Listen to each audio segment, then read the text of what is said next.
The podcast on Haunted Hill will contain spoilers and swearing.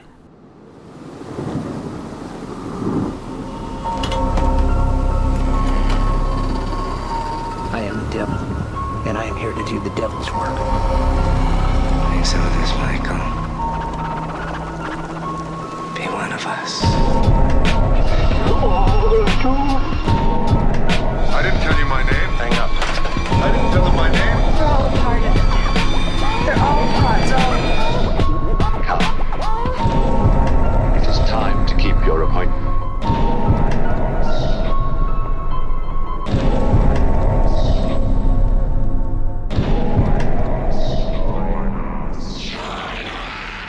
Hello and welcome to the podcast on Haunted Hill, episode 162. My name is Gavin. My name is Dan. We are Ciao. both ciao, Bella. We are both very well-spoken British people. We're not, but But no, we're not. I don't know what that was. but we do well dubbing over a Giallo movie, which is a great segue. Yes, indeed. We are doing some Italian films today for our patron special. Frankie. Indeed we are, indeed we are. Pick.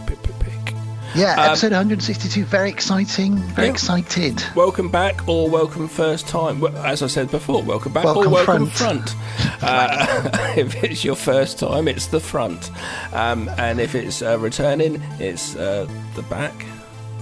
You're always welcome around the back. I hope everybody's happy and well in the world and things are going swimmingly. If you're a shark, I expect they go swimmingly, don't they? Well, they are going swimmingly because Oasis have reunited. So they're going to be making absolute millions of pounds for about 6 shows. And to be honest with you, they're probably going to have an argument and not do the shows. Yeah, probably. But I don't really care. I do. We're trying to get tickets. But Speaking of swimming in sharks, watched a couple of shark movies recently. You saw No Way Up. yes, you did talk about this on the last episode. Did I really? Oh, okay. Sorry, I won't speak of it then. We talked about how it was potentially a bit like the Poseidon, because I haven't seen it yet, a bit like the Poseidon Adventure, that kind I of did thing. watch another shark movie with Sarah, but I can't remember the name of it, but that wasn't too bad as well. And it was the last film, Sarah actually posted it on Facebook, it was the last film of Thingamajiggy who went missing and passed away, unfortunately, in the desert. Oh, Julian Sands. Julian Sands. It wasn't a bad shark film, that's not worth checking out. There is no such thing as a bad shark film, Gav. Trust me. I had to take out a Shudder subscription because I've packed all my films away. My copy of Torso is in a box somewhere, so I took out a Shudder subscription to watch it, and I saw now they've got a shark exploitation documentary. You know, going through like It's very good. Is it? Yeah, obviously I've seen it. I was gonna check it out. Yeah, it's very good, and it talks about, everything, from Jules downwards, basically. I will check it out. I do find Shudder a bit annoying and a bit crap, to be honest with you. I was like, I'll watch the Dario Argento documentary.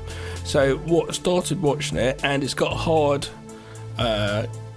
burnt subtitles, but then there's other subtitles on top, and I couldn't turn them off. You can. I had to work this out the other day. I couldn't do it at all. I tried on both my TV going through Amazon with the Shudder and that wasn't All the Colours of Giallo, was it? That was it's a Dario Argento documentary. That's weird. And so I had to give up. It was really frustrating. I had that happen with Failed me Tenebrae. again. No, I had that happen with Torso. What with Shudder? Where there were 2 subtitles, but I was able to remove one set of them. Yeah, I couldn't do it. It's the smart TV that we've got. We've got a new TV, everybody. Woo-woo. First one in about 9 years, and it's a Fire TV. It's smart, so it detects when there's a language that isn't English being spoken, and therefore chucks subtitles on, even though they're hard encoded in sometimes, a lot of the time. Very annoying. Yeah. So I had to restart, but it's fine. It's just a press of a button for me, but it sounds like Gav had more. No, so that was quite frustrating actually. So I don't know, it's a bit of a weird one now. I suppose it's not really Shudder's fault, but... Well, we've already started talking about what we've been watching. Before we get any further into shenanigans, let's quickly run through what this show is about, this episode is about. This is Patron. For those who don't know, we have patron supporters. We love them all very much. And as one of the many treats and rewards of being a patron supporter, every 3 episodes, one of our patrons gets to pick the movies, the films that we review.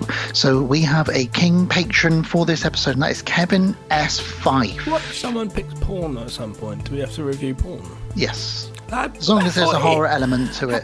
How weird that'd be, like to review porn. I really like the bit where they went to reverse cowgirl. Well, I mean, as long as there's a plot element to it, yeah. That's the funny thing. Just the actual, not the sex, but the reviewing of the plot would be hilarious. Then the plumber turns up. The acting here is just... I don't believe she's coming in that scene. Yes, sorry, Kev, we've already started. So Kevin S. Fife is, let me just get the crown out of the box. Shine it up a bit. Oh, get that smear off of it. And pop that on his imaginary head for this episode, because he is our king patron and has picked 2 Giallo movies. Giallo for us to review. He's a huge Giallo fan. I've got an email to read out from him in a moment. He has picked 1973's Torso, directed by Sergio Martino. Lots of boobs, lots of orgies, lots of killers and serial killers. That's what Giallo movies are. We'll break down a little bit of Giallo later on in the episode, before we get into the movies. And he's paired that up with one of my favourite Argento movies of all time. We haven't covered it yet, and I'm really excited that he picked it. Tenebrae from 1982, with a fantastic John Saxon as a little side character in there. John Saxon and his hat. Yeah, my DVD copy is actually signed by Dario Argento as well. Sexy. I love Dario Argento. I do. He's my second favourite horror movie director of all time, behind Mr. Carpenter. And my third favourite, as discussed, is Sam Raimi. But we won't get into that now. But Dario Argento is awesome. So yeah, Torso and Tenebrae, the 2 T's. One from the early 70s, one from the early 80s. Some good examples of Giallo. And that's what we're covering. In a minute, we're going to get into what we've been watching. Bill Murray is here as well. He's already donning some black leather gloves and some red stilettos, ready for Word of the Strange later on. I'm not sure why or how he found red stilettos in his size, but he's squeezing his feet into them as we speak. Oh, you're painting your toenails as well. Excellent. Very good, Bill. Sexy. He gets into the spirit of it. And Gav, with the other big exciting news, is Gav went to this year's London Fright Fest. Yes. For those who don't know, Fright Fest is a festival that takes place in London every year, a horror movie festival, a bit like a Comic-Con of horror, as it were. I'm sure everybody knows what it is. 5 days. 5 days I can't do 5 days. I can only do a day at the most, because it's just too much for my little brain. Gareth's been to probably, I think you've missed 1 or 2 years in the last maybe 20 years, am I right? It was the 25th, and I think this was my 21st.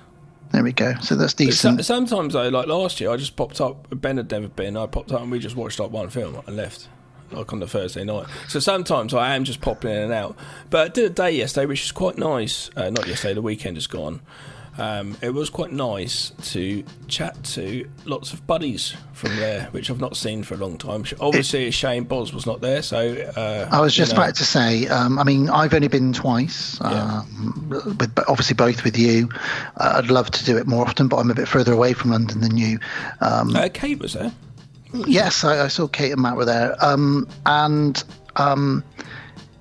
Fright Fest is a community, a family feel. Even though I've only been twice, I can say that. I feel that. You also get to sort of mingle with some of more celebrities and icons within horror, because I know Neil Marshall was there, for example, and we'll talk about that in a minute. And a few other people show up here and there, and you get exclusive screenings and directors to give a talk before their shows occasionally. So that's cool. But yeah, we would be remiss if we didn't mention Boz, bless him, who was very much a part of the Fright Fest family. So it was very strange probably for you to be there and not bump into him at some point. But yeah, I just wanted to mention that. It's funny because I've got friends from there which I've known for years, but I only ever see them there. Yeah, once a year. Yeah, and then sometimes I won't see him. Shout out to Sheridan. I hadn't seen him for years, and each year I'm like, oh, I'll see you this year, and we never bump into him. Then I saw him like twice. We actually hanged out and chatted. It's like, fucking hell. So it's really nice, and a lot of people know they're actually filmmakers, and a lot of time it's really good for just connecting with different filmmakers because things happen. For example, I always try and chat to Nicholas Vince, who's Teeth Chatterer from Hellraiser. Yeah. And I chat away to him, and I actually said about a role in the film that I'm doing at the moment, Amanda, and so he's for him, and so he's going to take a look. So I'm hoping he's going to be in that actually. So it's just things like that. You could do little connections, which is really quite nice. Well, the first year we went, we were pimping the Shadow of Death. Yeah. We both wore Shadow of Death t-shirts, and we took a load of stickers, and the Expendables had just come out, and we went up to the big giant Expendables sign in the Leicester Square Odeon, and we slapped Send Chuck Norris over all the mouths of all the Expendables, which is very naughty of us, but someone must be like, what? Yeah, but fuck it's it. It's just a happenstance of having them stickers, and the Expendables came out. It's really weird. But yeah, no. Little did we know Chuck would appear in one of them further down the line, you know. Fresh Sauce was great. But anyway, I'm going to jump out now to Gav, who is live. Oh, is Gav there? He was live at the festival. Then I think he's going to be on the train home. But anyway. Oh, well, let's cut to Gav then. Gav, are you there? Gav? Oh, cheers, Gav. Nice to hear from you guys, Dan and Gav. I hope you're both well. Audience members, listeners, lovely people, I hope you're well in the world. Here I am, Leicester Square with Mark. Oi, oi. How you doing? I'm very well. And Ben, but he's gone for a little piddle. Jimmy Riddle, a tiddle, a piddle, a whittle. Anyway, here we are, and we've watched 3 movies so far. 2 of them have been about dating and ghosts, and actually ghosts that date and have sex. It's really weird and not that great either. Yeah, the third one we went to go and see was like a camp romp comedy cum. The second one was definitely cum. It was like Ghost without the pottery. The second one should have been. The second one, if the aim was for the ghost to get who killed him, then I was like, oh, that'd be a good idea. Then I was like, oh, that's Ghost. It's been done. It's done in the 80s. Anyway, so what's the first movie we watched? The Dead Thing. The Dead Thing, which is a good name. Just not a good film, so not going to recommend that one, unfortunately. And we see the premiere, so you guys may see them if they get picked up. If not, we'll just go into oblivion. Abscond into oblivion, yeah, exactly. To where the ghosts are. The second movie we watched was pretty good though, and that's called The Desert. Yeah. That's about a photographer who just goes out taking like old-timey camera and just goes and gets photos for his book. 1930s kind of camera with a cape that goes over your head. Yeah, and his idea is just to go out and potentially get lost without any mobile phone, and then goes out, then something happens, so a private eye gets involved. Yeah. And tries to track him down. And then things happen. But that's a decent movie, so I'm not going to spoil that. Ben's in now. Say hello, Ben. Hello, Ben. See? And then the third movie we just watched was called... Oh, look. There's Neil Marshall, director of Dog Soldiers, just there in the blue shirt. Yeah. What was the movie? It was that bad. Oh, God. What was it? The third movie was... I can't even remember what it was called. Fuck! I don't know what it's called. It started off all right as a... Ladybird. Yeah. Or Ladybug? Ladybug. Like Yeah. Don't watch it. It's not very good. Unfortunately, it started off quite good. It's like a campy, gay kind of drama type comedy. A camp cabin romp. A camp cabin comedy. Yeah. Anyway, and that was just... It started off pretty good, and then it just went downhill. Unfortunately, like that movie we watched once, it's called Downhill. And anyway, here we are now. Like I said, there's Neil Marshall over there. We'll go and say, "Oh, Neil, you'll speak to the people," and he's not going to, so I'm not going to do that. Next movie coming up is Cold Wallet. Wallet. That's at 6:10. Don't know much about that. And then the Substance. After that, Substance, which has got Demi Moore in. Yeah. Well, okay, cool. I think the next one's produced by Steven Soderbergh. Okay. Anyway, we'll be back with our feelings of the last two movies. Might be on the train home from London, but yeah, that's what we're doing. So anyway, we'll be back soon. Well, I'm back in. Here I am. Bit quieter now. Sitting on a train on the way home. Lovely ladies and gentlemen, listeners. We watched a movie which is called Cold Wallet, presented by Steven Soderbergh. I don't know what he actually had to do with it. That was pretty decent. Kind of a revenge drama, if anything, rather than horror. But we just got out of the Substance premiere, European premiere, and was that any good, Ben? It was awesome. Mark? Sorry, I've just eaten a Revel and I'm choking. Unfucking believable. Yeah. Unbelievable. Yeah. Demi Moore. I've never seen Demi Moore like it, especially at the end. You didn't want to see Demi Moore after saying that. No more Demi. But at the beginning, it was fine to see Demi.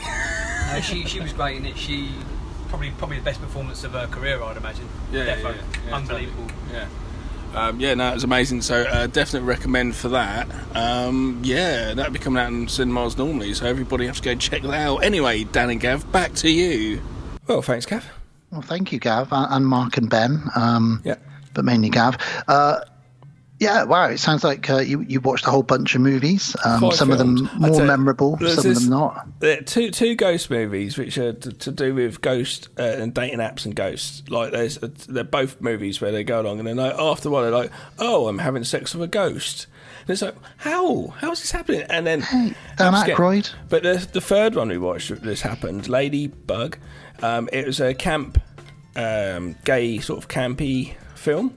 Where this artist called Grayson goes out to this cabin, and he, when he's there, he's like, he goes to the general store and says, "Oh, can you send out a handyman?" No, he rings up, "Can you send out a handyman because my plumbing's like gone?" Blah blah blah. Oh yeah. Well, he turns up when he goes in there. He's just all of a sudden there's a guy there just comes out the door and he's like, "Whoa!" And he goes, "Oh, hiya. I'm a plumber." He goes, "Oh, I always get wet in these jobs." And all the Fright Festers laughed. Then the guy's like, "Oh, like this." It was like a Benny Hill sketch. It was brilliant. And then he goes, "Yeah, these pipes, they haven't seen any action for a while," sort of thing.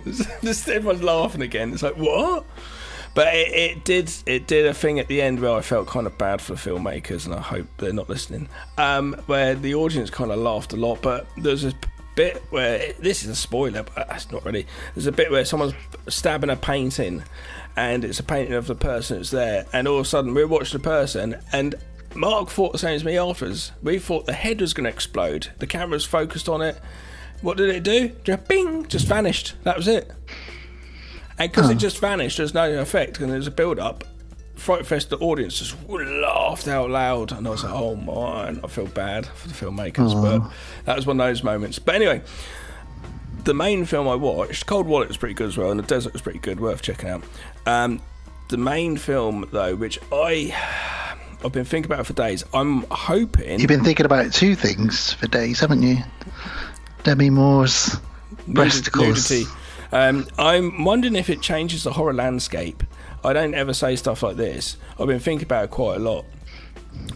This film, The Substance, which is out next month for everyone on National Cinemas and stuff, you all need to go check it out, really. It is body horror, but because you've got Demi Moore in it, it kind of gives it a bit of pedigree as such, because I can't think of many horror films she's been in. But there's something else with it as well. It works on so many levels.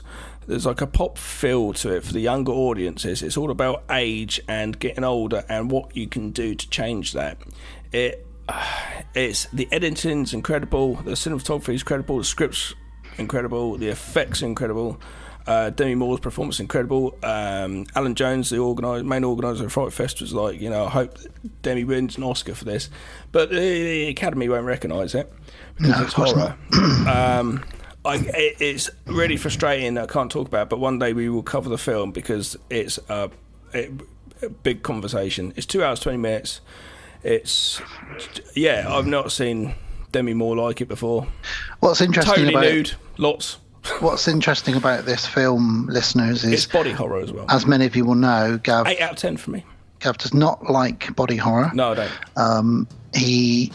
I talk about You Like You're Not Here. He also doesn't usually rate new films this high, particularly a body horror film, and a film over 2 hours is a struggle for anyone really, but you don't like the longer runtime, but you've come out of this absolutely raving about it. It's probably one of the best films I've seen end Fright Fest. It's I'd almost say a horror masterpiece.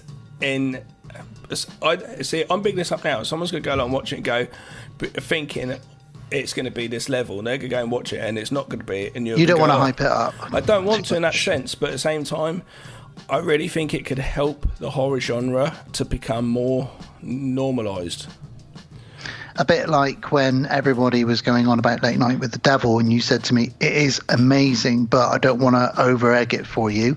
Just watch it, see what you think. It's the director, she did... Oh, I've got to know what her name is now, so I feel rude.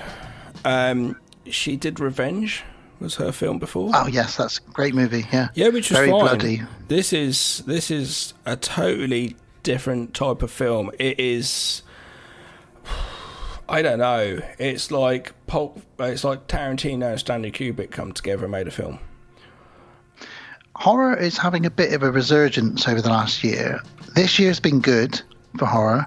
Last year was pretty good. This year's been good. Coralie Fairgett, I think's her name, is the director. And she wrote it.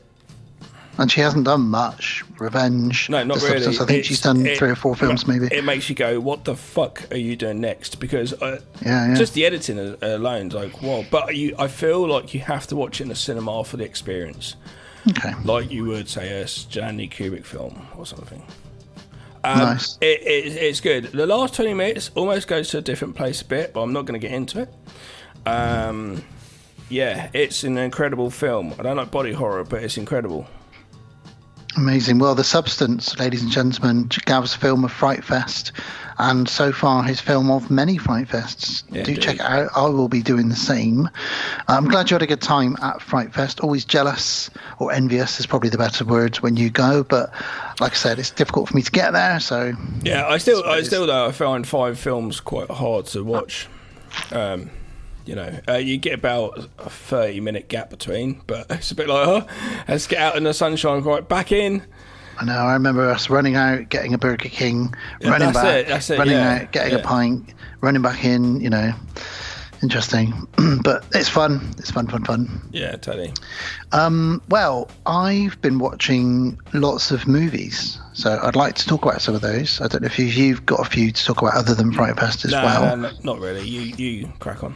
Okay, well, today, in fact, I watched a new David Cronenberg movie, Crimes of the Future, which is with Kristen Stewart and Viggo Mortensen.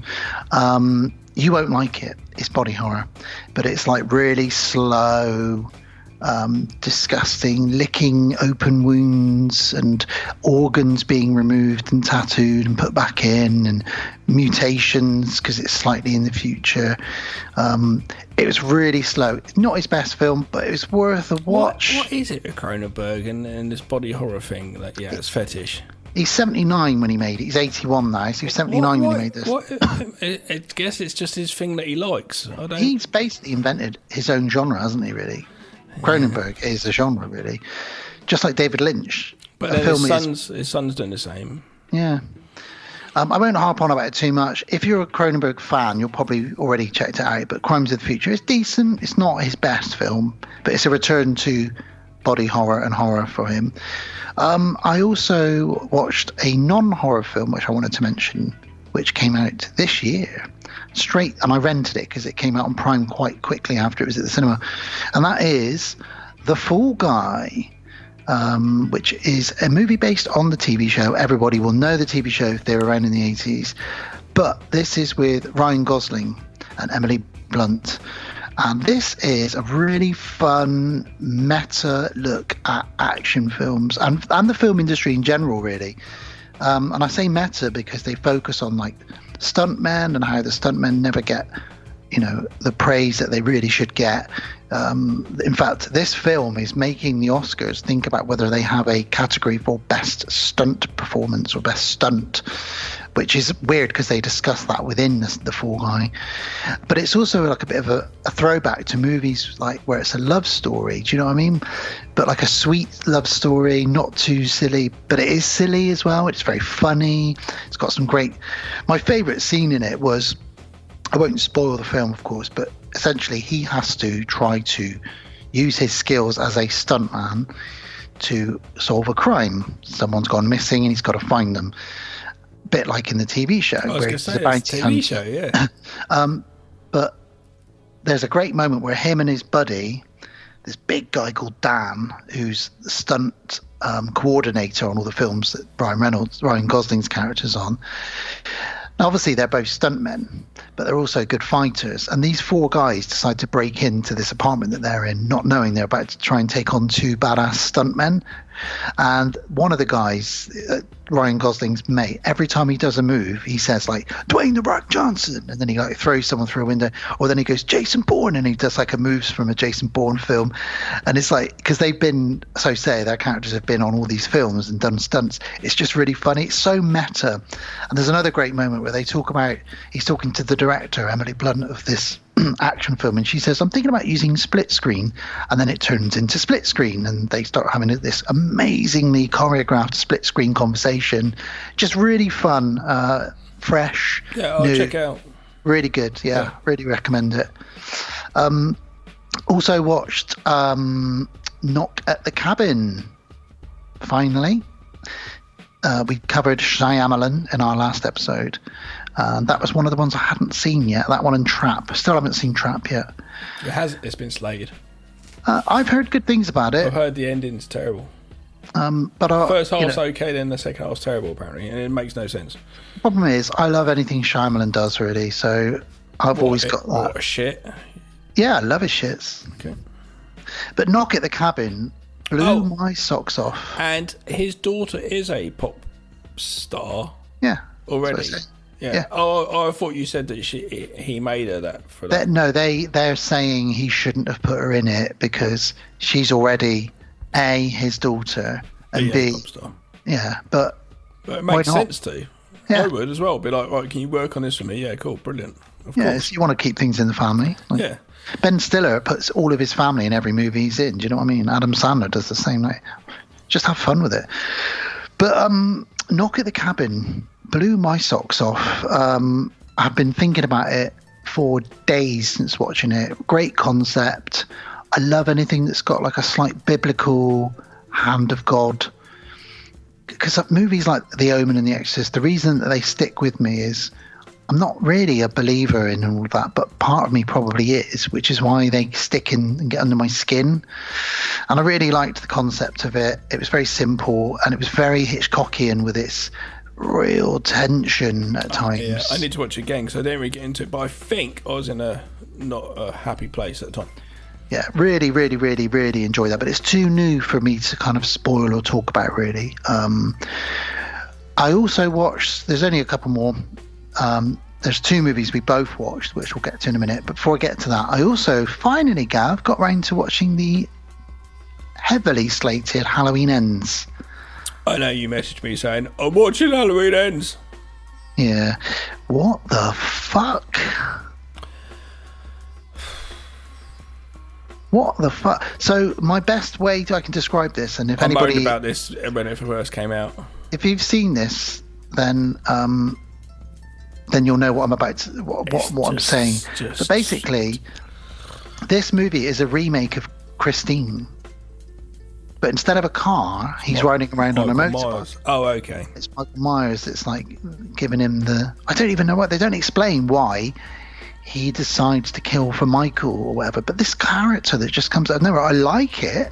If this was a movie about this guy who was not bullied... Halloween. Yeah, if he was a bullied underdog who then just turned into a serial killer, great. But why throw Michael Myers and Jamie Lee Curtis into this? It makes no sense. It makes Halloween Kills feel like a fucking good film. It's frustrating because Halloween Kills, there's parts of me where I'm like, yeah, okay, a vigilante going after Michael Myers. That's kind of we haven't seen that. It's kind of No. if you put that on paper without thinking of it, it's actually been shot. At least they're trying something new. That's kind of cool. But yeah, it's just I really enjoyed the scene with the gay couple. Yeah, in the apartment. I enjoyed those guys, and I'd rather have just seen a movie with those guys, with Michael just invading their house. But then when Michael Myers in the second one, when he takes on all the firemen, like he's John Wick. Yeah, that's it, and it just goes like, what?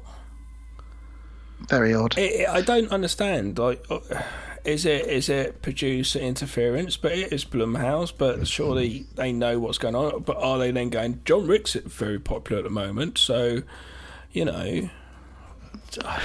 Well, that's I'm why, sure that. See, that's why go watch The Substance. It's like the fact that Hollywood, obviously I mentioned last time, Borderlands, the Eli Roth movie, and other films that come out of the Hollywood machine. I'm so happy The Substance came out. Do you know it got a 15-minute standing ovation at Cannes Film Festival? Amazing. And won Best Screenplay. But yeah, that I'm glad that's got out of Hollywood, because obviously Demi Moore's in it, Dennis Quaid's in it, so it gives it a bit of pedigree. So and it's good because it's a creative person's made it.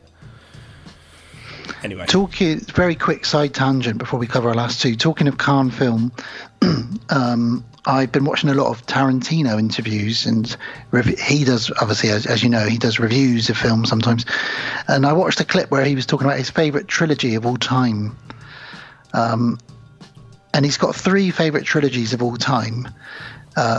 One of those is the Toy Story, the first 3 Toy Story films. I've got them on Blu-ray. They're fucking well good. They're not. The kids don't have them on Blu-ray. I have them on Blu-ray. He said he'll never watch the 4th one or the 5th one when it comes out, because to him that is one of the perfect trilogies. Yeah, it is, because at the end of the 3rd one, when in the fire and they're going down, and that's really good. That's a really good finale for that. But he also really rates the Mad Max films. Mad Max 1. Okay. Mad Max 2. And he said Mad Max 3, nah, but Mad Max 1 and 2 are awesome. So he's a funny guy to like these sort of movies. You're just like, okay, didn't expect you to be a Toy Story fan, but he is a quirky fella. But no, those Toy Story films are amazing. Yeah. The 3rd one is terrifying at the end. The last 2 things we watched. One was a documentary that I don't know if you watched it because I recommended it, or because I. Oh, what, All the Colours Giallo? Yeah, All the Colours of Giallo. I tried to watch it yesterday. There was a copy on YouTube actually, and I was watching it while I was kind of exercising, and I was distracted, and it was all subtitled, and I had other stuff to do. So no, not really. Yeah, I saw it once though when it first came out. It's 2019. It's available on Prime, or as Gav says, it's on YouTube by the sound of it, and it's a great look at the history of Giallo. Interviews with everybody and anybody who's anything to do with Giallo, all the directors, some of the actors, and they cover it right the way from the books in the 60s and 70s all the way through to even films that are kind of Giallo that are still being made now. So if you want a little bit of a back story or a history of Giallo, because we've done a Giallo episode in the past, so we won't be delving too deep into what Giallo is. I'll remind everybody when we get closer to the films, but it's a great documentary. It's called All the Colours of Giallo. It's all in Italian, so prepare yourself, but obviously it's subtitled and it's fantastic. And the last one for me to talk about is one that you've seen as well. I took myself off to the cinema the other day to go and look at lots of phallic shaped, vagina shaped alien xenomorphic goodness, and we both watched Alien Romulus, didn't we? Yeah. By Fede Alvarez, the director. Did you like it? Yes, I really liked it. I came out buzzing. I do have some issues with it, which I can't really talk about without spoiling it, so I won't. Yeah, because I think you'd said to me we'd cover it next year. Yes, Easter we'll probably cover it, because we've been doing the alien movies, for Easter, because they're eggs, you know how it works. But it's very scary at times. It's nice to see the alien, the xenomorph, and the facehuggers be scary again, rather than just cannon That's fodder. what they wanted to do, yeah. The ending is batshit crazy, and I think that's what's going to divide people. I know it's divided you and I. The last 10, 15 minutes. I don't like that ending. But great characters. A young, mainly British cast. The guy who is a robot, replicant, or whatever you call them. Amazing. He's incredible. Really good. I liked the final girl, and I liked a couple of the guys in it. It's basically a youthful cast, considering we were sort of used to more slightly older, 30s upwards sort of thing. Really, this is like a real sort of younger 20s cast, and it works really well. And it's they tried to go back to the original of scary horror, and the aliens being scary, because they felt like they'd lost that. Even Ridley Scott saying, I think they felt they kind of lost it a little bit in the other films. They mentioned, I watched an interview of them both, mentioned like the other Alien 3 and 4, but yeah, it's really good. We can't get into it too much. I do like what they do with the anti-gravity. Yes, but we can't talk about it. It's set between Alien and Aliens, for anyone who wants to know. So in that respect, interesting. So yeah, you've got. It feels like home almost. Yeah, and it for me it very much because of that. It's very much like Rogue One. For anyone who's a Star Wars fan, Rogue One was set between two very big Star Wars films, and it doesn't matter that it doesn't have anything to do with them, because it kind of does but doesn't. And the same with this. Really, there's a few Easter eggs from Alien and Aliens in it, and even Prometheus and stuff. And this isn't any spoiler, but at the same time, it's very much its own story, because it's not kind of getting involved in trying to build this like MCU version of the Alien verse, It's just its own story. But the fact that it's set between a horror and an action film, and it blends them quite well together, because there's some good action in it and some good horror in it. Really, really brutal horror, actually. Some good acid blood stuff and a few other bits and bobs. So yeah, it's gone down well with Alien fans. So if you're an Alien fan, you haven't seen it, I don't know what you're doing. So get to cinema and watch it. Me and Sarah enjoyed it. I've got issues here and there, but to be honest, in the canon of Alien films, I'd happily go. What Alien movie do you want to watch? For me, it's either Alien, Aliens, Prometheus, or would be this one. And I actually, at the moment, put this one above Prometheus. So this is my third favourite Alien film now. Yeah, possibly, yeah. It's because Prometheus kind of feels like, say, like the MCU, the Marvel Cinematic Universe. It's kind of like the Alien Cinematic Universe. Prometheus feels like over there. This new one, feels like it is in the Alien camp, definitely. Yeah, it's good. So that was the last one to talk about, really. Right, let's do this. Let's get into some giallo. So before we go to a trailer for our first movie, which is going to be Torso from 1973, as mentioned earlier, we have an email from King Patron Kevin. So I'm going to read this out. I'm not going to break this one up like I do on some of the Patreon episodes, because the way he's written it, firstly, it's very funny, and I'm going to enjoy reading this out. Secondly, though, it doesn't really, it's not like giving a huge synopsis of the film. It's just a little bit about why he's chosen them. So I'm going to read this one out. Obviously, we can interject and chat about bits he said as we go. But if you're ready, Gav, I will read this out. Are you ready for Kevin's words of wisdom? Yes. Kevin, here we go. So I love the fact it's called My Letter. Like I wish he'd handwritten it and posted it to me. Do you know what I mean? He says, my letter for Torso or Tenebrae or Unsane or whatever it's called, because Tenebrae does have a weird title of Unsane in some countries, which is weird. He says, ciao, fellas. Good. I like that. He says, get it? Yeah, it said ciao, Bella. Yeah, I like that. He says, my across the pond horror blokes. Love it. That is us. I hope you find yourselves, alive and not at the end of a straight razor and black gloves. So he's jumping straight in there. He says, let's chat about Jallos. Or is it Jolly? Or is it Yellow? Or Yellow? I don't know. At this point, most horror fans know the origin of the subgenre of Giallo and where the word and the art form comes from. The beautiful country of Italy, home of meatballs, pasta, gondolas, cannibals, mimes, fashion houses, bad dubbing, pizza, black gloves, and movies with over-the-top gore, convoluted plot lines, and ridiculous killer reveals. I hope Italy one day does another cannibal movie, but one of the cannibals for entertainment for the other cannibals is a mime. That'd be brilliant. One-armed, trying to mime something with one arm. He says, are you scratching your head yet? I am, and I love the Giallos. I own tons of them. I even own lots of books on the subject. Oh, cool. He says, do you think we did? Sorry to interrupt. We did do an episode many moons ago on Giallo. We did indeed, yeah. Giallo. So yeah. He says, do you think one could obtain a PhD in Giallos or Gialli or whatever it's called? If so, I could do a pretty damn good job with my thesis. What on earth was that noise? Sorry to interrupt Kevin's words of wisdom there, but he just had some breaking noise behind Gav. Is it a xenomorph breaking into the... Oh, is it a Black Gloves killer? I have no idea. The thing is, my headphones are like sound cancelling, like they're super good, so you can't hear anything. So I heard what you heard, but I knew it was something loud in this room. I have no idea. I'm out of here in a month, so all the weird sounds will go to another place. Brilliant.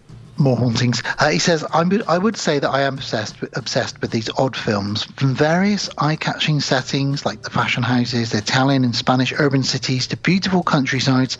They never fail in atmosphere. Then there is the bizarre cast of sexy characters and the sex and the nudity.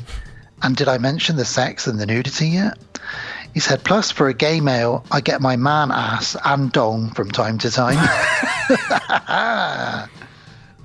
He says, so cheers to the equal nudity time. These movies are filled with money, sex, blood, betrayal, red herrings, intrigue and mystery.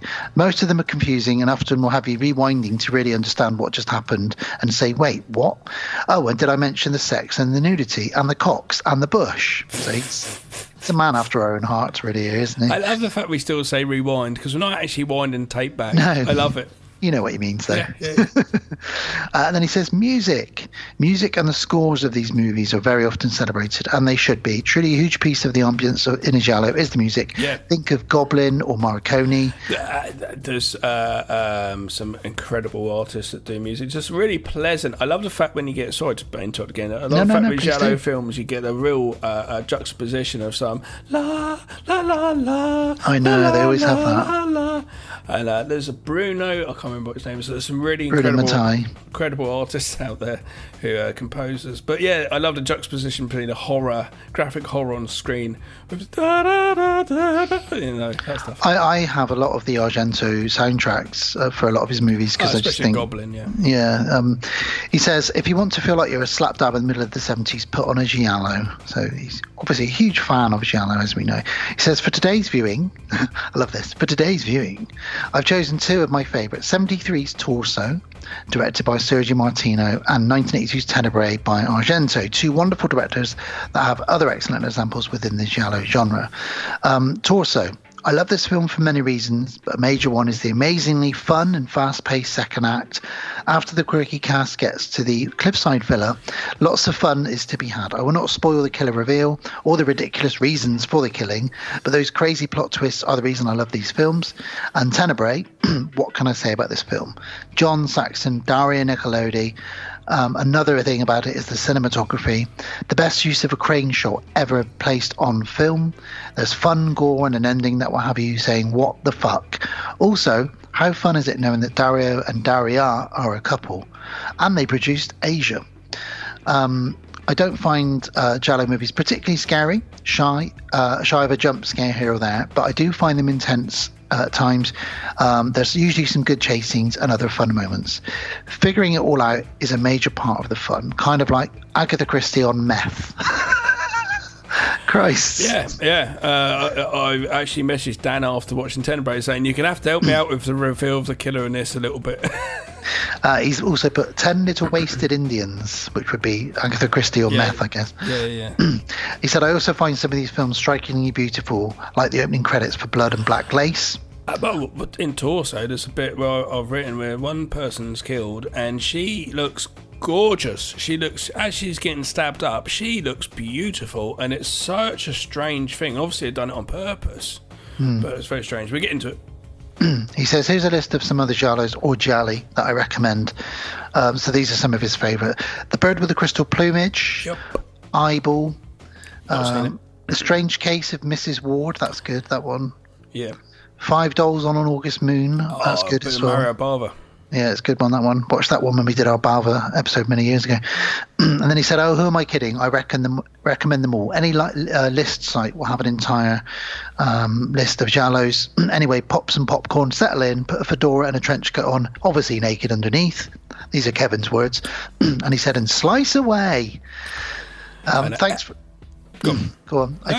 He finishes up with saying, thanks for making me laugh, mainly during the tangents you all find yourselves on. I travel for work, both by plane and car, and I find that your podcasts bring my travelling great joy.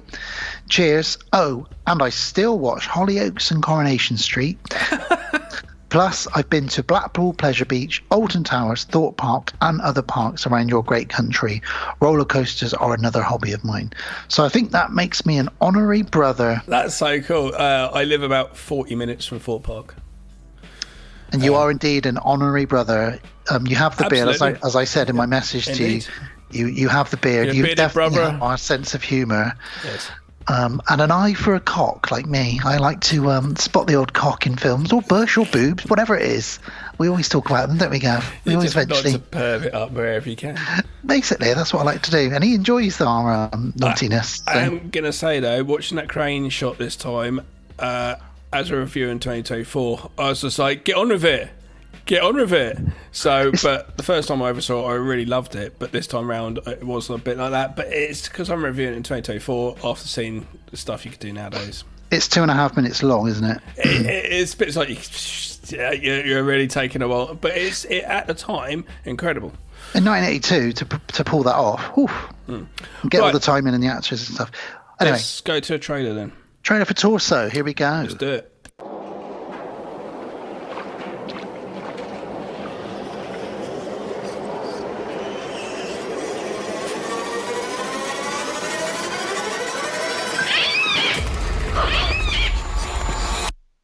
What you see on the screen is not a product of expressionist art.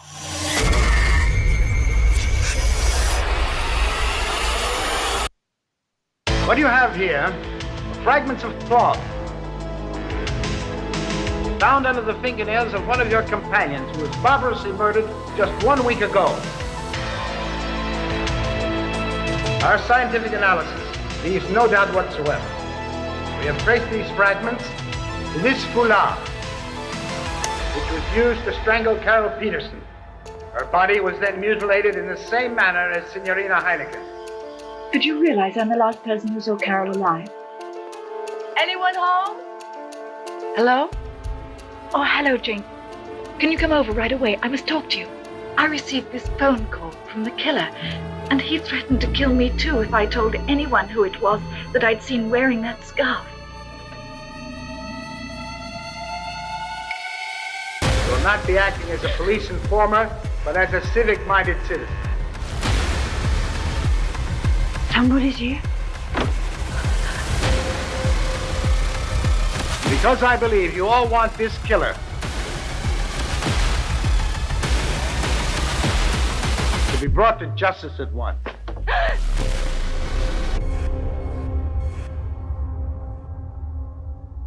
So, our first film, Torso, from 1973, directed by Sergio Martino. When the University of Perugia is rocked by a string of murders committed with red and black scarves, 4 co-eds retreat to a countryside villa where the killer is closer than they think. So there's a lot in this movie. Lots of sex, lots of orgies, lots of dolls. Doll eye fingering. Doll eye fingering, yeah. Lots of scarves. And some unexpected lesbianism as well from time to time. It's not unexpected. I don't know what you... It's a 70s Italian cinema. But it's a lot expecting lesbians. I was more shocked by the orgies, actually. There were just like orgies sometimes with piles of bodies lying around. It's great. No, that was no shock for me. This is only the second time I've seen it. It is the second time I've seen it. First time I saw it, I remember... now, I might have this on videotape. No, I've definitely got DVD. I did have it on videotape, but I don't know. Anyway, one thing I always took home from this was the bit when she's locked in the room and pushes the key out and she's putting the paper back, but it's not on there, but the gloved hand comes in and puts the key on the paper. Watched it this time, it's not done in very suspense at all. It could have been done with a lot more suspense that it could have been. It's just like, oh, keys on, there you go. And it's been like, you could have done that better, you could have helped drawn that out a bit more, but it's still good. That scene for me was incredibly tense. The bit where she's on a creaky floorboard and she's just staring at the door thinking, is he there, is he not there? Yeah. Really well done. It is definitely good. I probably just get into it if you want. Well, I was going to say, I agree with Kevin in that it's almost like two films, really. You've got your first half, which I'm going to pop my top off, Dan. Oh, here we go. He's getting sexy. It's because Italian cinema. Can you please get your black leather gloves on as well? Oh, topless with black leather gloves. No, well, Gav can't hear me. Doesn't really matter because he's putting his cans back on right now. But I agree with Kevin. This is almost like two films. You've got your setup for the first half, where you get to meet all these characters, and yes, it's really hard to stay on top of the plot, as is often the case with these giallo movies. And then the last half, where they all go to the villa. And there's all these perverts in the local village talking about them. I can't wait to get into this. I've written down a dialogue. I've written down a dialogue for it.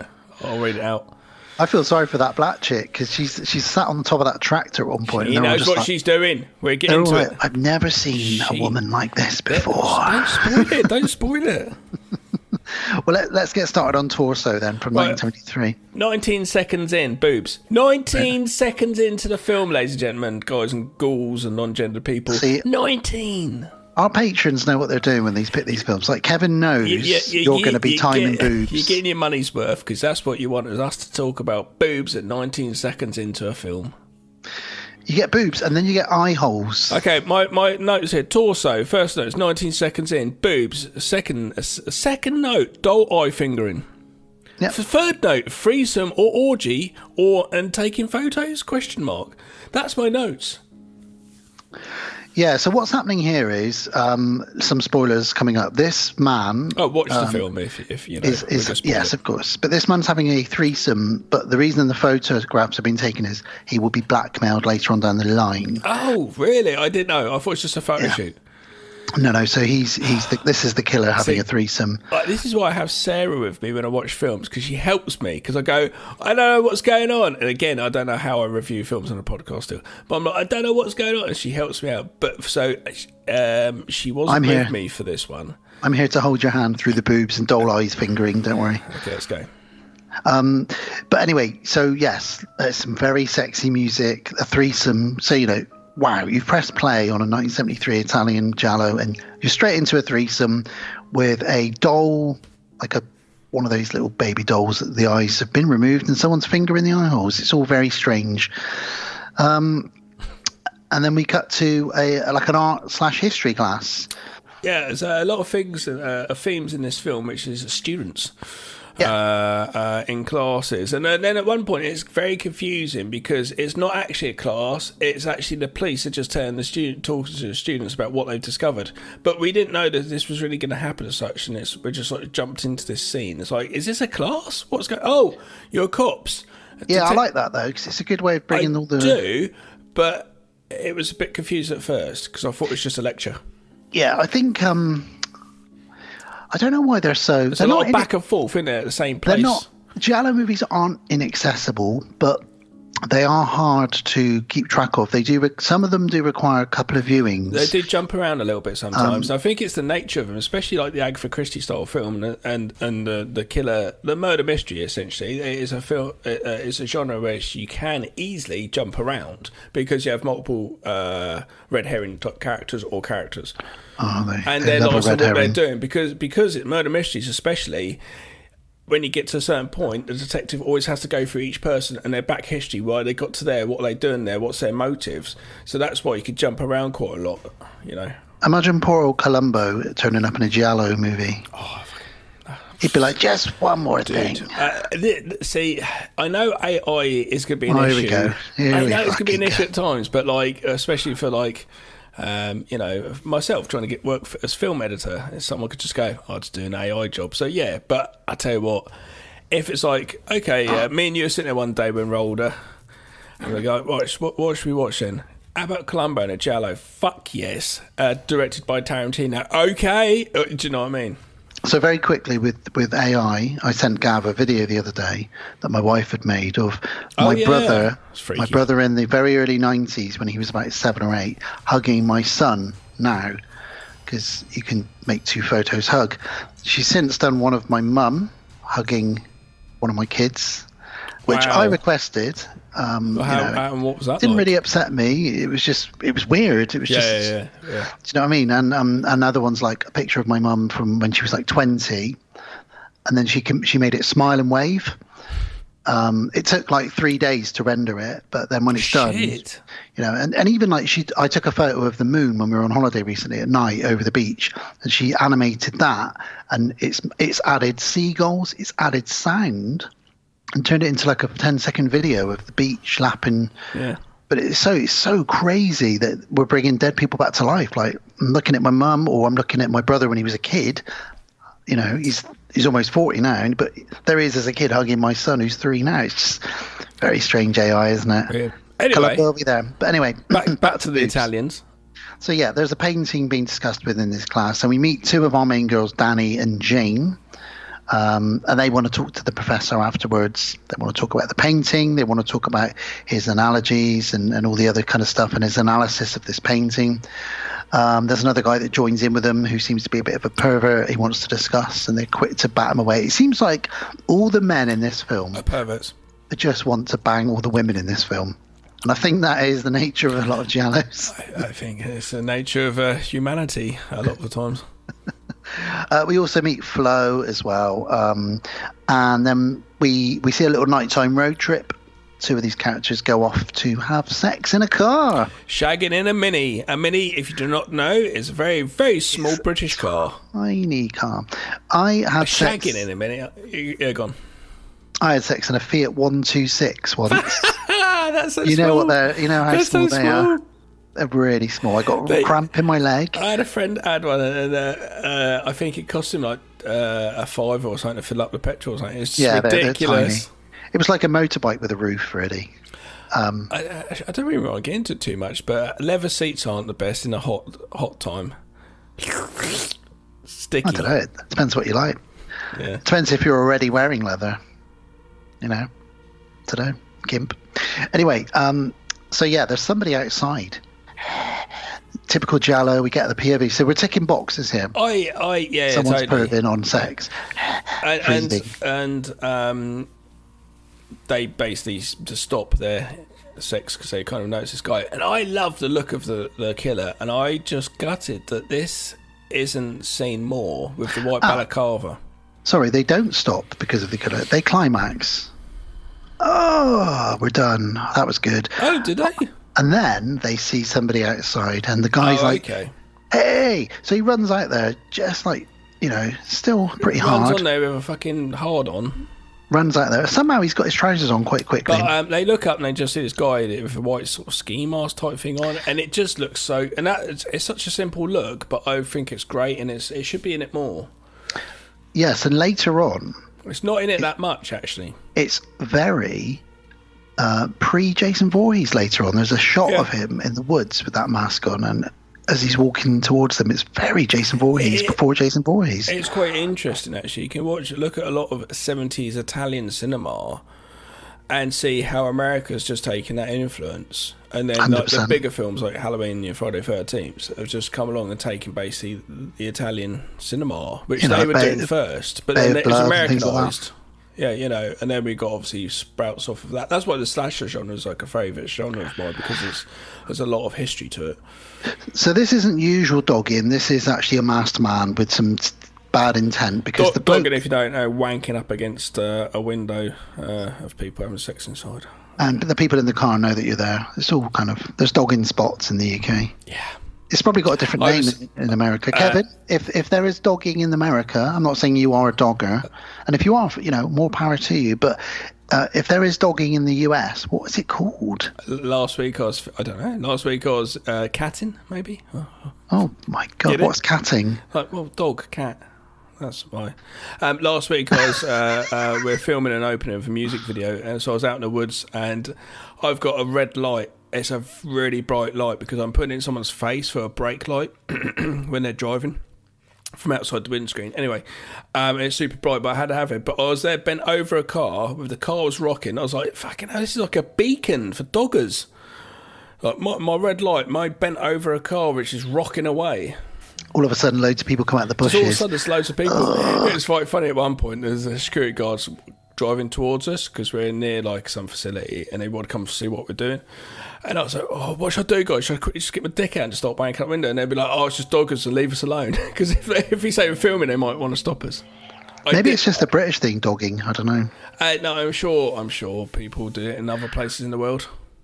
Well, anyway, the guy runs off to chase this man that's been perving on them, even though he's wearing a mask, leaving his poor lady in the car. She gets out. So does he, the killer then, we're assuming well, it's not a killer at the moment, the pervert, actually runs and quickly just hides, so the boyfriend just goes zooming off. Must be. I guess, because the girl gets out of the car, and she sees someone in the bushes. She's like, hello? Because someone's just been in her bush. So now she's seen someone in the bushes. Hey! And all of a sudden, the masked man with the ski mask strangles her with a scarf, a very beautiful red and black scarf. Yeah. And she is dead. But he doesn't just strangle her with a scarf. He then uses a knife to open up her chest cavity. It turns out she's been stabbed 2 or 3 times. And we cut to the next morning with the police. It was a really good scene. I like that opening, like death scene. There's a nice little bit of suspense, sex, good looking killer. Mini Cooper had it all though. But the morning we get the Italian detective. There he is, drinking 100 coffees, smoking cigarettes. By the way, that shot of just back outside the Mini where she's killed, that's a shot where she looks incredibly beautiful.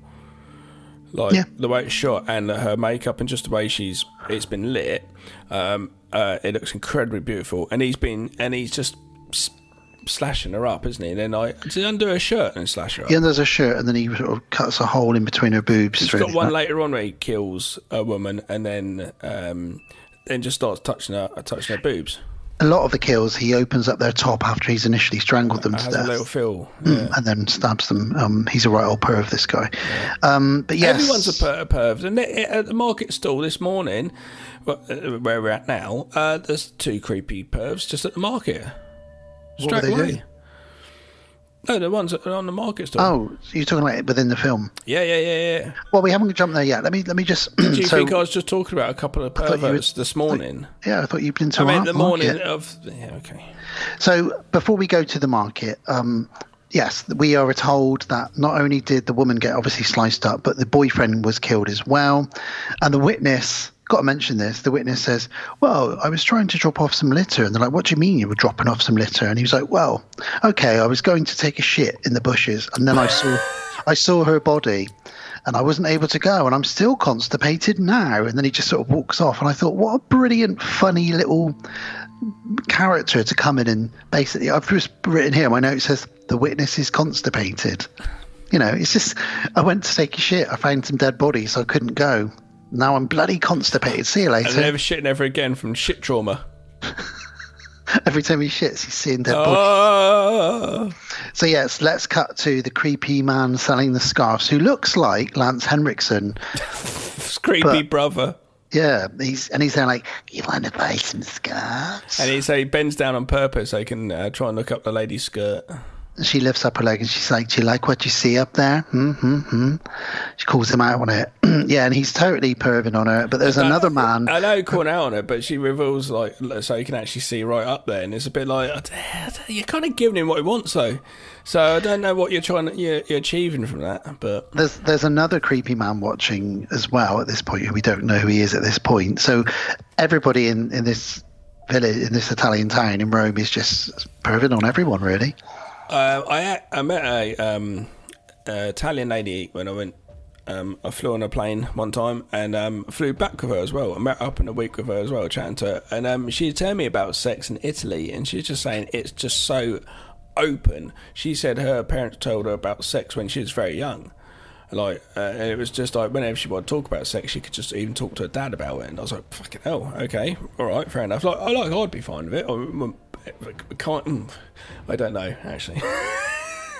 But she just said it's just so like, it's not a thing. It's just so like, yeah, you know, it's just sex. It's like it should be enjoyed. Do you know what I mean? That's how like I think that culture possibly is. Where I know some places a bit more prudish, sort of thing. Yeah, like the British people are prudish. Yeah. But like Italians and Spanish and French, I guess to some extent, those are three sort of nationalities where you think of them and you think of they're just very open and sexy, and they're almost intimidating because they're just so open with it. That's why they're so successful, you know. Yeah. When they go out for a drink, they're going to pick up someone if they want, because also they sound Italian, and people who are Italian are generally quite hot, as everyone in this film is, really. So well, that's interesting to know. Yeah. And did anything happen? Did you go to the Mile High Club on this plane with this Italian lady? No, I did not. Damn it. Okay. Yes, so after the creepy man watching and the creepy scarf seller, Carol, one of our main girls, is told about Flo. Did you not see? Did you not hear? Look, here's a newspaper. Uncle, give me your newspaper. And they find out that Flo and her boyfriend were found murdered, so she's very upset. And then we cut to Jane in a church.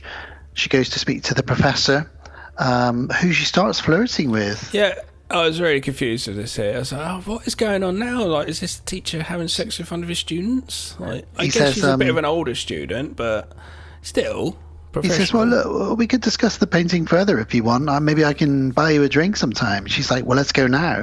So they go, they walk and they talk and they discuss more. A bit of flirting going on.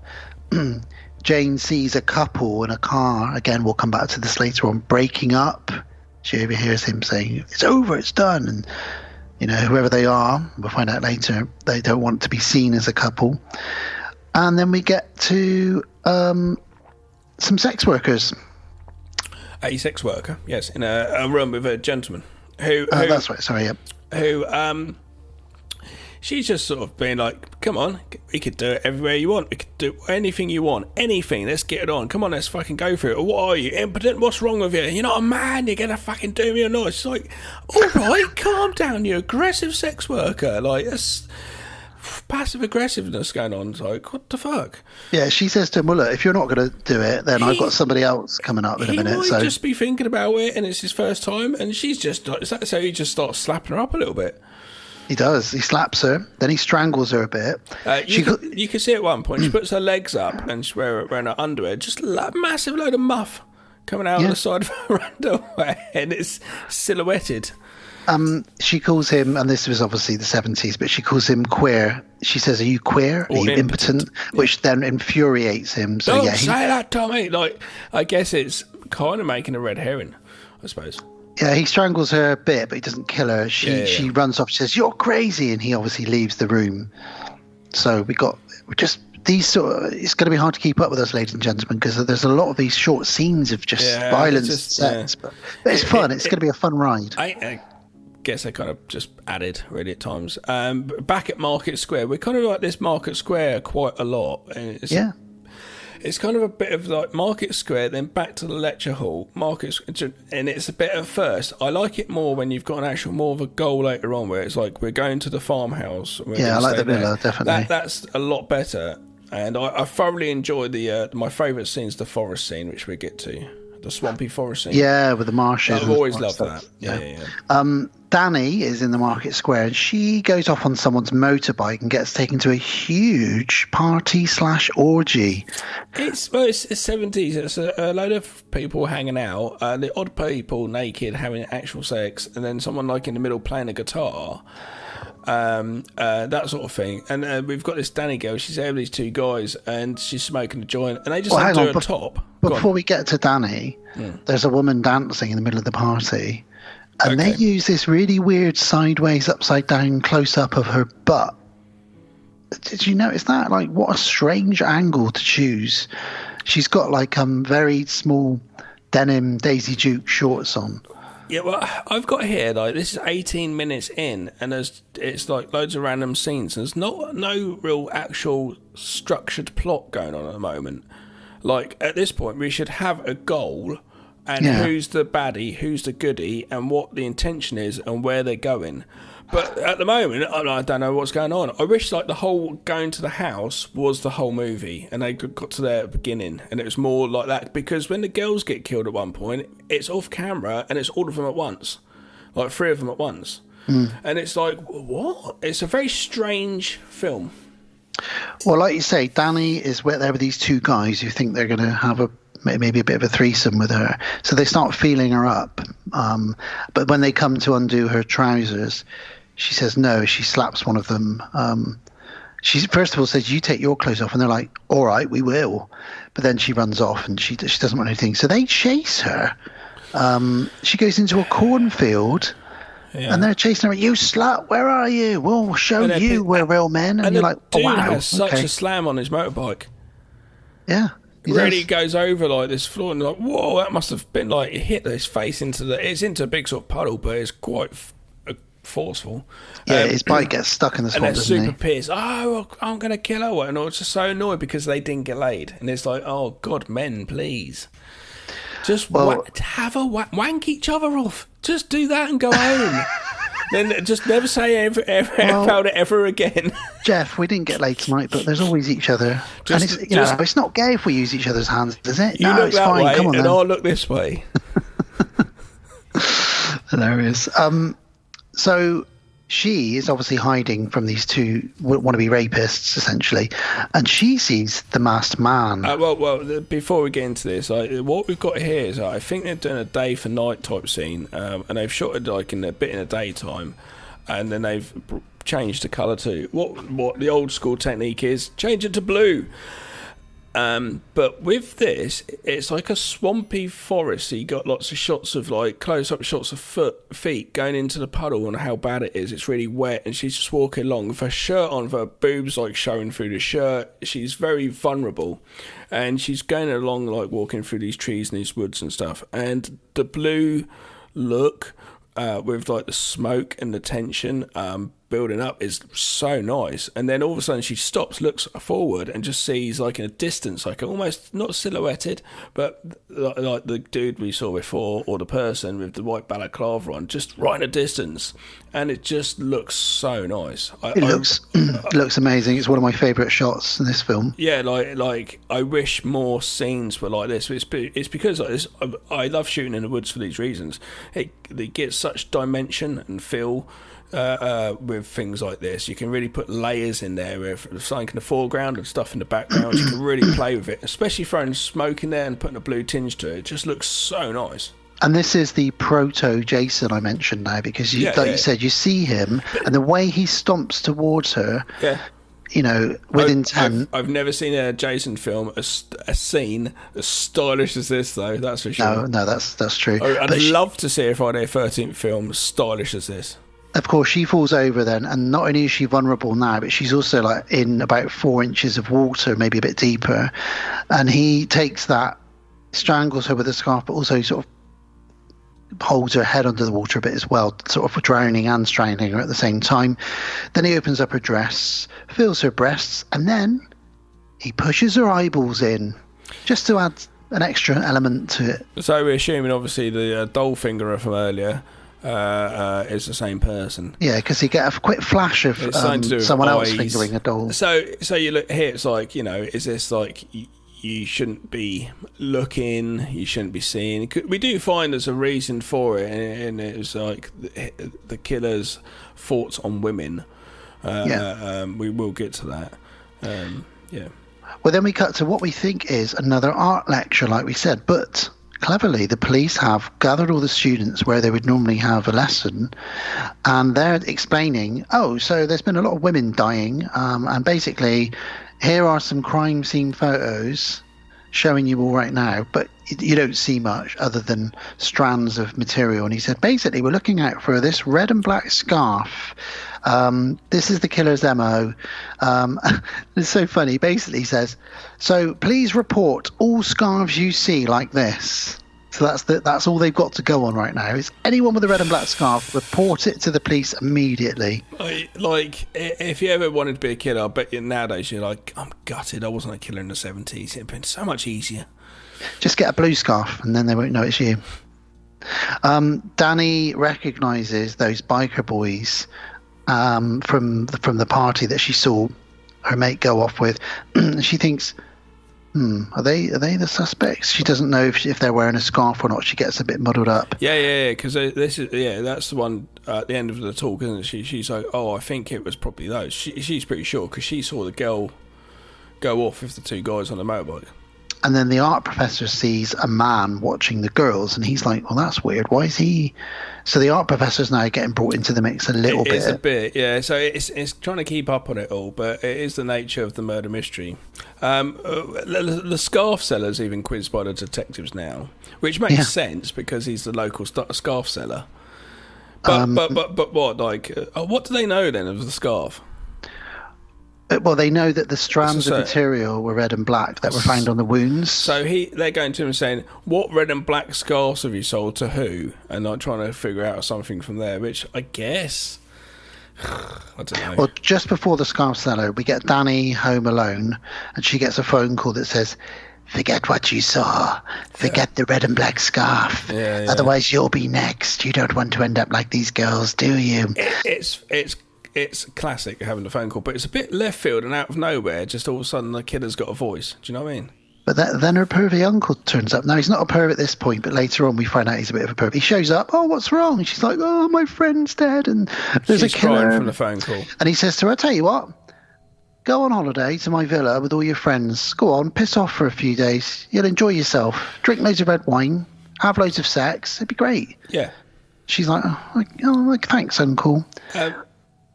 There's a lady, the lady hassled by Stefano. Is that now?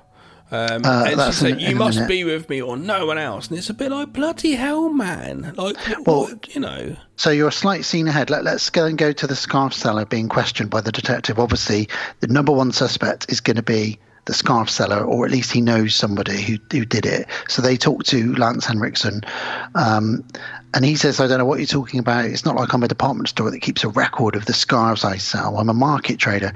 And when the police leaves, he runs off to a phone box, makes a phone call, and he says, the police are on to you.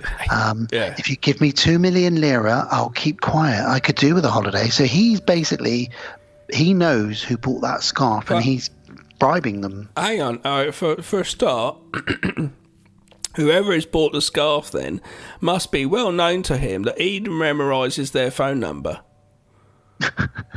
That's true. He must know them so well that he's like, oh, fuck, it's Bob, isn't it? It's red and black. Red and black's here again. I'll just ring Bob. They're on to you. Do you know what I mean? Happened? I sold you a red and black scarf last week. What happened to it? I lost it around a woman's neck. I don't know. I don't know about the phone call bit, but yeah. It's a bit forced, isn't it? But yeah, this is where Danny's grabbed by the stalkers in Stefano. He said, you belong to me. Don't you see that? We belong together. And how many often do men do this? Like, if you're not with me, you're with no one. Do you know what I mean? I've never done it. No, I've said it to you. If you don't podcast with me, you're podcasting with no one. Oh, no. I'm so sorry. Me and you. And then I had an affair with Sarah, podcasting. Yeah, you did. You bastard. She seems to remember that Stefano potentially wore this scarf, but she's a bit confused. So she locks herself in and he runs off. And she says, Jane on the phone, Jane, please come over. Yeah, it tells her friend basically, like, I think it's him with the scarf. So that's who they think it is. And I guess it's kind of getting the audience to go along with that a bit. Now, while her friend Jane has come over, Jane takes her friend to the bath and starts washing her because they're Italian women in a giallo washing each other. Then Dad comes along and has a Uncle looks through the gap in the door. He's like, oh, my niece and her friend, lovely. And he walked. Oh, sorry, was I interrupting you? And they're like, well, what? And her friend sort of looks at him like, fucking pervert. And he says, are you girls? I just wanted to check you're all still going to that villa. And they're like, yeah, we're going soon. Don't worry about it. So, pervy uncle. Nighttime, scarf seller has collected his bribe, his cash. He's very pleased. Don't know where he got it. He must have picked it up from somewhere, like agreed to pick it up from a collection point or something. He runs, and then suddenly someone sees him, runs him over with a car about 5 times. They crush him up against the wall. Quite a good kill, actually. So that's him done. So Lance Henriksen's out of the movie. He didn't get ripped in half by an alien queen in this one. He just got crushed up against the wall. The girls are off to France. They are on a train, and they're all asleep. Okay. Yeah, well, before that, Jane goes to visit Stefano because she wants to confront him because she thinks, well, if he is the killer, I'll go and confront him. Why would you do that? But his door is open. So she goes and snoops around his apartment. It's like when it's like saying the person that's I'm gonna blackmail the killer. Don't blackmail killers. They're probably gonna kill you. They're killers. This is what happens. It's like I'm gonna go up to the killer and just say to him, "Look, I know you're the killer. Don't do that. It's not gonna end well." This is quite a good scene when she's snooping around Stefano's apartment because there's no one there, but it's like, has he been burgled? What's going on? And then all of a sudden there's a jump scare of sorts because he's got a huge red parrot that kind of squawks as she walks in the room. And then she sees lots of dolls in his room, and she finds a letter to Danny. But then the landlady walks in and startles her and says, "Oh no, he hasn't been home for a while." And then, yes, we're on the train. So all the girls are on the train, all sort of sleeping. And who do we get? Someone walks in. This is a doctor that we find out later on. Just enters the carriage where these beautiful women, semi-naked, are all sort of sprawled out sleeping. And he just sits down next to them, just starts staring at them all. If you were on a train and that was the carriage, you're like, oh, I've got to choose a carriage to sit in. Go sit in the carriage. Yes, sir. All right, hang on. Which carriage? There's 3 beautiful women in this one. Yeah. He gives them creepy looks. They get off the train, and this is what I mentioned earlier now. So Ursula is the black chick. She is absolutely smoking. She's like something out of a blaxploitation movie, and she is sat there with her tiny shorts on. She's got her legs up, and the camera's like zoomed in, and her legs are kind of making a triangle shape, if that makes sense. One leg's laying down, the other leg's sort of bent up, and the camera's through that triangle and zooms back out because it's got basically zoomed into some pervert locals staring, and they're like, "Oh, look at that! Oh, look at the thighs on her! Wow!" And the camera pans back just to show all of these men just looking. They probably while French music played, because they've only ever had the same women in their village. So these 3 hot Italian women have shown up, and they're just like, so there's like 30 men that have just stopped everything that's going on to just stare.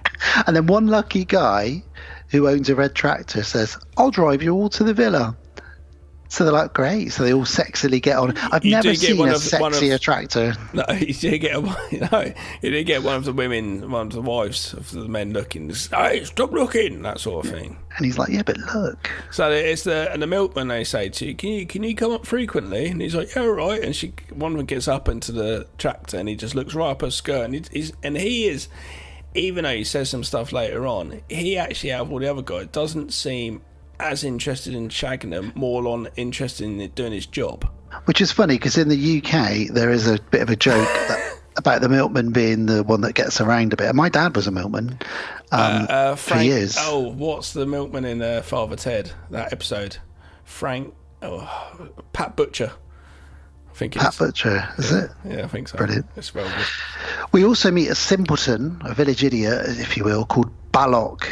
The cobbler. So when the women drive off, they all go, "Oh, hey, Balok! I bet you'll do well with them, won't you?" All of a sudden, this local guy is just take the piss out the cobbler, just out of nowhere, and it's like, this poor guy, where's this come from? Because he's like the village idiot, isn't he? You know, he's probably got his mum and dad are probably cousins or something. The village idiot is like autistic or something. I know, but this was the 70s. Come on. So they just rip it out of him. You're not mentally all there. We're going to take the piss out of you for that. Oh, thanks. You're a virgin at 30. So let's cut to the villa. We're in the villa. No, before we do have this bit where there's this blonde lady. It just has on her windscreen full of sand. There's so much sand all over her car. It's ridiculous. It's like, where's this sand come from? And it's just all over windscreens, written into it like, let's have a date tonight, etc. from someone. It says, "I'm glad you don't clean your car. Let's have a date tonight." Oh, it should have said, "Are you as dirty as your car? Let's have a date tonight." One of my ex-girlfriends once, we were walking down the street and there was a really dirty van, and she wrote, "I wish my wife was this dirty," on the guy's van in the dirt, and I thought that was brilliant. I wish my wife was this dirty. That's a very well-known thing on vans. Well, I'd never seen it before. Oh, okay. I see it all the time on vans. This was like in the probably the early 2000s. It's your first experience of the dirty wife. Oh, hello. I'm glad Alice isn't listening. So yeah, we're in the villa. So the lady takes the car before we get does. there. She takes the car to the garage to get it cleaned. Why don't you clean it yourself, you stupid cow? Anyway, she's got more money and sense. She fucking takes it there. Can you clean this car? So the garage guy goes, "Yeah, I'll clean it for you tonight." What, this evening where it's dark, because she takes it in the dark, and then I'll return it first thing tomorrow. I think he returns it a couple of days later, actually.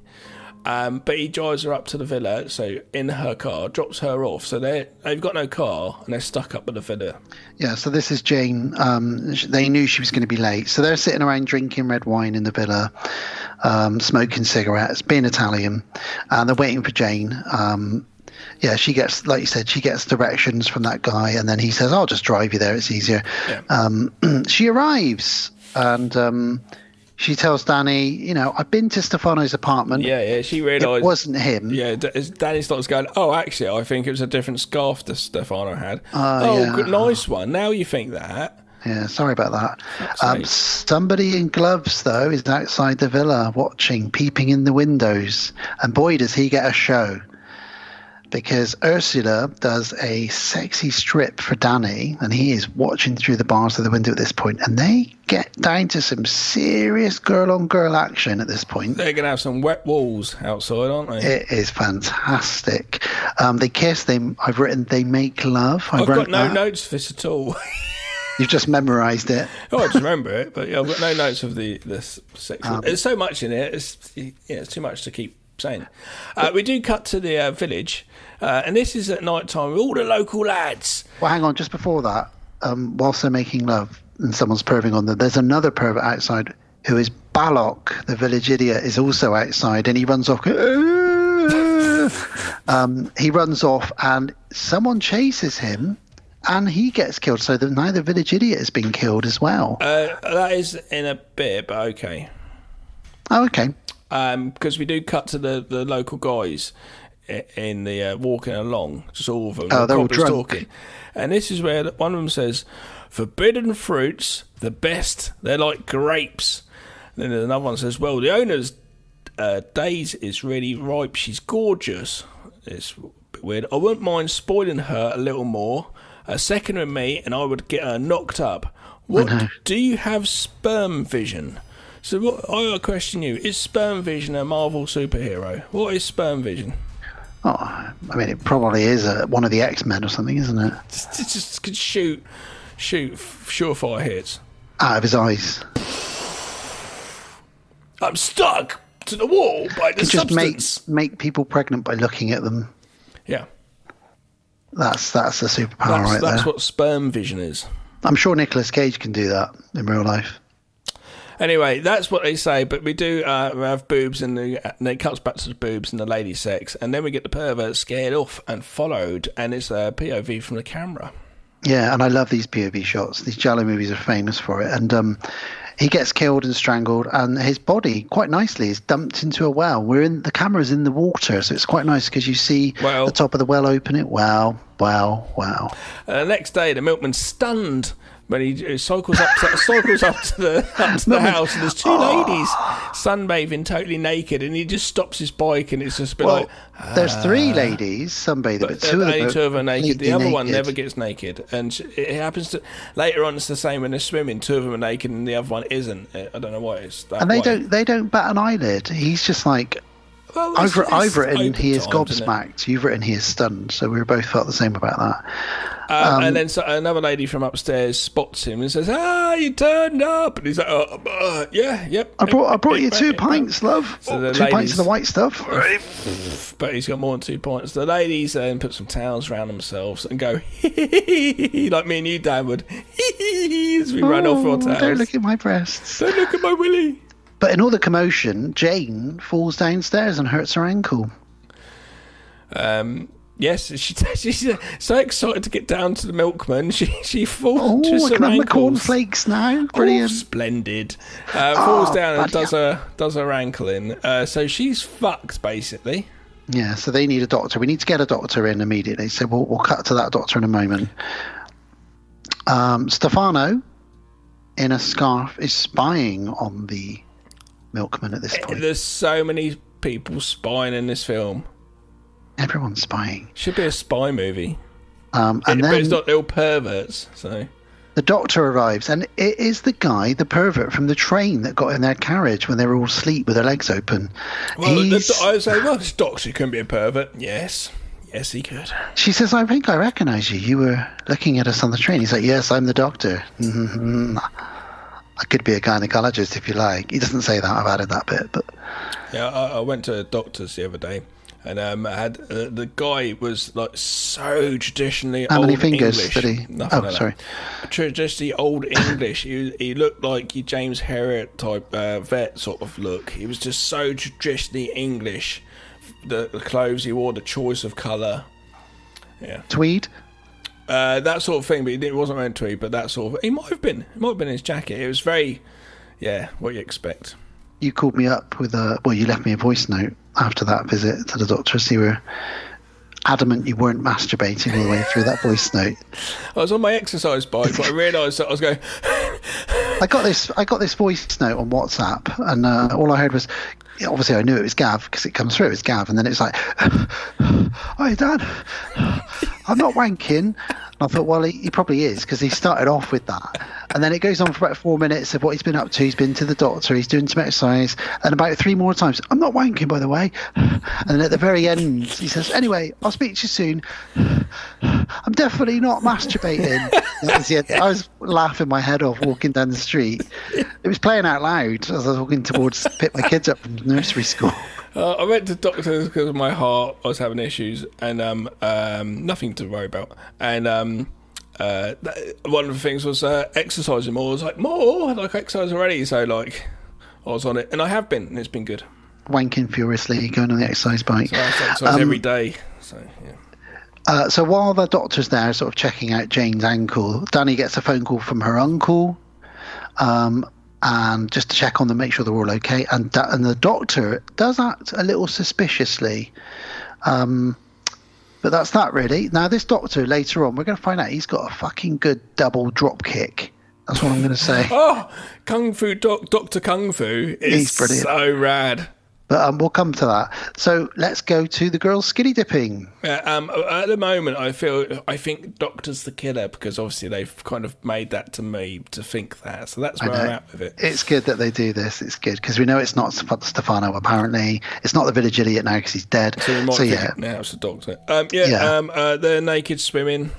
They're naked again. At this point, I just don't even need to write naked. I just assume it.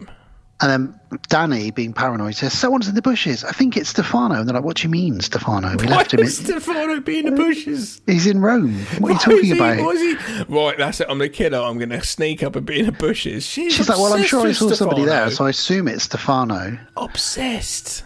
Well, let's all go back and drink some champagne. So they all go back. So all 4 girls are sitting on a bed together now. It's only because of the bed, because of the lady's ankle. I know, but... Look, a boy can drink. They just hang out a bit, and they're like, she's like, "Look, I'm going to go to sleep," and they're like, "Oh, we'll go downstairs, play some music, maybe you can hear it, and I'll play piano or whatever." And they leave her, and she takes a pill and goes to sleep. And Danny says, "Look, I'll tell you what I'll do. I'll ring Stefano on the phone, and we'll find out if he's at home or away."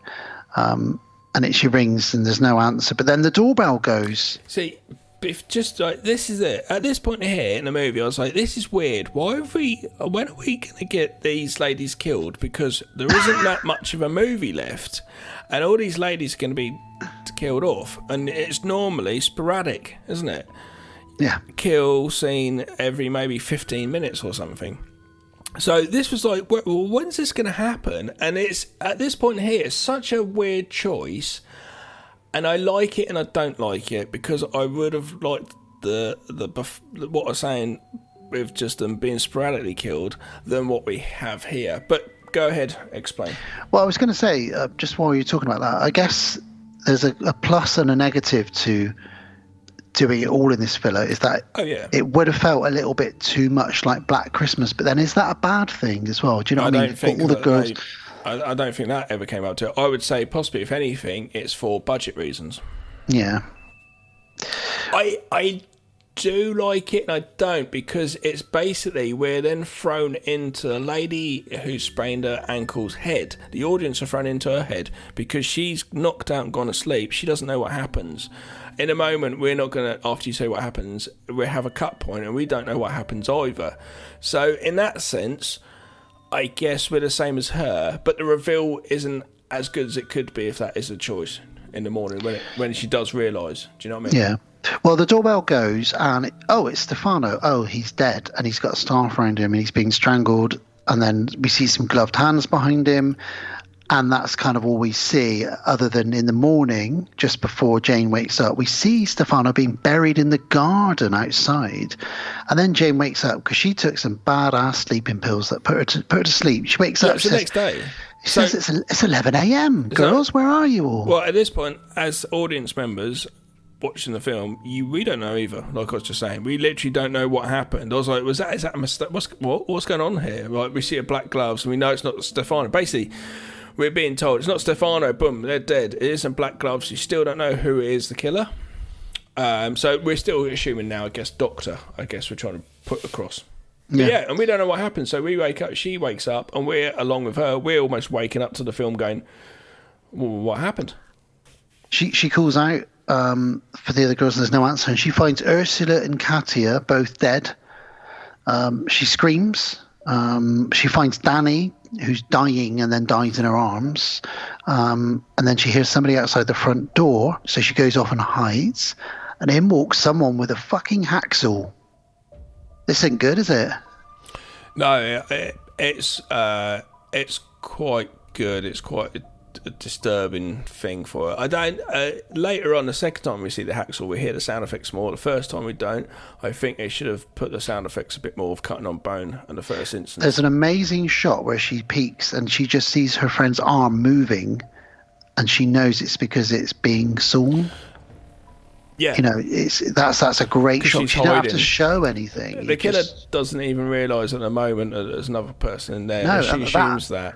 So that's what I love about this last moment. It's a really weird one because we've just gone from 4 women, happily just got to this place the first evening. Oh no, a couple of days there, and then all of a sudden, boom, we don't even see it. 3 of them are taken out, and it's like, okay. But I do like it because she's got the advantage now because, like you just said, the killer only thought there were 3 women. Yeah, it's a really interesting way to do it, I think. Yeah, so for sure. She's got the upper hand at this moment. Yeah, so it's a bit. It does sort of go back to suspense realm. So she's watching some of her friends being sliced up with a hacksaw, and obviously you have to stay quiet, and it must be a very disturbing thing. You'd be freaking out, to be honest. Like in Wrong Turn. I think if the actual human mind, if it saw that, the shock factor, I think you'd be stuck there. You wouldn't be able to move. You'd be fucked. I think happens in Wrong Turn where they hide in a room and they watch their friend being sliced up by I think that'd be too much. Yeah. But the doorbell goes and interrupts Mr. Hacksaw, and it's the milkman. He says, I've got your milk here and your cream and your eggs. Hey. Jane manages to creep out of her hiding place. But the milkman's knocking at the door. Is anyone there? And I said, stop the killer. And the killer keeps having these stoppages. Yeah. He's like, for fuck's sake, I've got limbs. I just want to chop up bodies. She sees the milk bottle roll across the floor. Oh, no, it's because the milkman comes, knocks the door, leaves the stuff and goes. The killer stands there and then realises I better go get the milk in so it doesn't look suspicious. And the newspaper goes out and then just throws the bottles in, and they just roll along, and she sees that. But she knows that the killer has left the building, like Elvis. So she picks up the phone, but of course the lines have been cut, so she can't call out. Dun, dun, dun. And then we remember, much like in bloody hell, what's the Hitchcock movie where he's got the bad legs? Rear view. She can't get up the stairs as quickly. She's in pain. She realises though she is stuck in this house now. Though the fact that she's got this ankle and she's actually locked in a house. It's such an interesting choice. At this point here, this is what you want in a film. This is almost like it could be your plot in the film. A lady with like Rear Window, someone with a disability as such can't leave the house, and there being like someone in the house. It's a good plot. So it's really weird that it took so long to get to this. I feel like Torso should be more of this. But I think because this is my lasting impression of it, this last half, that's why I do like Torso. I really enjoy it. If anything, though, if it's not a long movie, if you get second half, you're going to start doing this, you're definitely going to get the interest of the audience still upped, rather than maybe like going down slightly. So for also, it works. You've padded out the first half of the film with loads of boobs and murder. Yeah. So it's got something for everyone in this. So she looks out. This is a really good bit now. She looks out the window at the top of the villa, and she thinks, I am so far away from the actual main town. This is her realisation. Yeah. That even if I screamed, so I'm not going to do that. It's like a fairy tale now, isn't it? Yeah, she's like Rapunzel in a castle. So she flashes a mirror. Not her boobs. Not her boobs. I mean, she could have done that, but I don't think anybody would have seen them. Before we get to this, though, she sees a fisherman. Yeah. And looks out and goes, oh, brilliant. Then all of a sudden sees the killer returning. I know. It's great shots of him just like trudging through the... And she then goes, fuck. So she hobbles around a room and tidies up the whole room and throws it in the wardrobe just in case he comes up. Now, that is some quick-ass thinking. She's clever. She's realised he doesn't know she's there. That's so quick. All of her shit, she puts it away and then she hides. Yeah. Then she flashes a mirror to see if she can catch anyone's attention. And the doctor does see it and he thinks, that's a bit weird. I'll call the villa. That does happen. Just before this, the killer does go back to what he was doing inside downstairs, cutting away, but then is interrupted again by the person trying to return the car. Oh, that's right. And then goes off again. So the doctor calls the landline to the villa and there's no answer. So he thinks, bit weird. I'll put that in my memory and I might do something about that later on. One thing with this, when we because it's almost like we've got a little thing going on. We've got the lady stuck, we've got the doctor doing his thing, and then we've got the killer doing their thing. And it's quite amusing. But the one thing which it's an interesting choice because it's doing the mystery reason. The camera angles are always to downwards, sort of chest and down for the killer. Why not? I guess he didn't need to, because the killer didn't need to hide the killer's face. So that's why. But I would have loved it more if it had been the white ski mask. And we saw the ski mask and them doing it. But it does give it a mystery element, not showing who it is still. Yeah, like I said, that shot where she checks if he's still there and she sees her friend's arm moving backwards and forwards as he's in motion with the saw. There's no shots of the killer's face. We keep saying a he. It's not because we're assuming, it's because we know. She then notices, oh, bollocks, I've left my slippers out on the landing. I need to hide those. But doesn't have time. But the killer finds the shoes, but then just goes and throws them in a different room. And she freezes at this point because she's behind the door, frozen, going, "Oh God, is he going to open this door?" And the floorboards are creaking. The sound design's quite good here. You know, it's just every little creak, you're really worried that she's going to give herself away. And we get the POV of him as he takes another body outside. And she sees him out the window carrying that body away. And he's like, another one done? Right, I'll go back in and cut the next one up in a minute. And then we cut to the doctor. Well, yeah, because we've got the doctor's basically seen this at the side where he's having coffee. He's looking up and saying, that's strange. There's a light flashing from there. We do have, though, before we get to where you're getting to in the car when the doctor's driving along, excuse me, The doctor does actually speak to a milkman. Yeah, and he realises. And the milkman says, "Well, I've been up to the villa, and there's an... Oh, no, sorry, it's not the milkman. He speaks to the garage person, but the milkman is trying to tell all the other guys in the village, there's another lady up there now. You got to go check it out." And the other guys going, "What are you talking about?" The guys who from before were talking about the ladies. They're saying... Three women, 6 boobs, six sets of legs. And he's like, go up there. But there's someone just standing there. We don't see who. We're supposed to assume it's the killer thinking, "Oh no, don't all you lads go up there because they're all dead. Please don't go up there." But so has the killer all of a sudden got back down to town? It's a strange... It's just thrown in there, but it could just be anybody, I suppose. The doctor then drives to the garage, talks to the garage man, and says, he says, "Oh, I've been up to the house, the car, but there's no one there, so I've come back." And he's like, so he quickly rushes up there with a lady in his car, doesn't he? Well, he's driving one of his patients. He's going, "Doctor, she's going, my I've got warts, my heart." And he's like, "Oh, for God's sake!" And then he stops the car. All of a sudden, and a big van just drives straight into the back of his car. It does it on a bend, and I love this the Italian style, because I've heard about this. Italian cars, bumpers are meant to be for bumping. When you're parking up in Italy, apparently, it's just literally like bang, bang, bang, back and forwards, and because no one's really precious to the cars. That's what I heard. I don't know if that's true. It's just like that, and he's like, "Sue me," or whatever he says, and just drives off. And the guys go, "Ah, you bastard!" But it's a real like crash. Like the people who did that definitely got whiplash. The actors are inside the car because it's actually a car being hit. Well, he definitely realises he looks up and says, "The now. light's not shining anymore." Says, "That's strange." So shoots up there, doesn't he? Now at this point, Jane escapes from her room. Well, how does she escape from her room? This is the classic scene. This is the newspaper.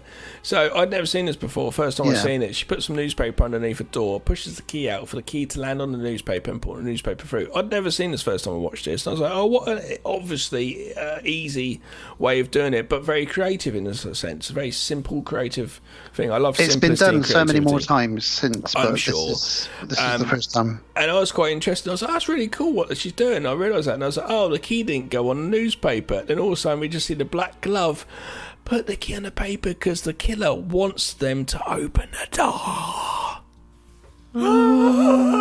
Such a brilliant bit. I'm going to say it now, listeners. One day there might be a movie come out that I make, and this scene is exactly copied in it because I'm going to steal this. There you go. It's very good. It's just so good. Yeah. And I'm sure we've seen that in films since, where the killers helped the victim and they've not realised. Slightly, but it's nice. This could have been done with more tension, but the first time I saw it shocked me enough to go like, "Oh wow, that's so cool." Well, she opens the door, and who is it? It's Franz, the history teacher. Yep. And he is the killer. He says they were only dolls, the other girls, made of flesh. So I killed them all. His reasoning of being a killer is when he was a child, he was out with a girl and another boy, and this boy was like, "Can I see your pants?" His brother. "Can I see what's in your pants?" to this little girl. And she's like, "I'll show you, but get my doll off that cliff edge." And then just falls off this cliff edge because he wanted to see this young girl's things.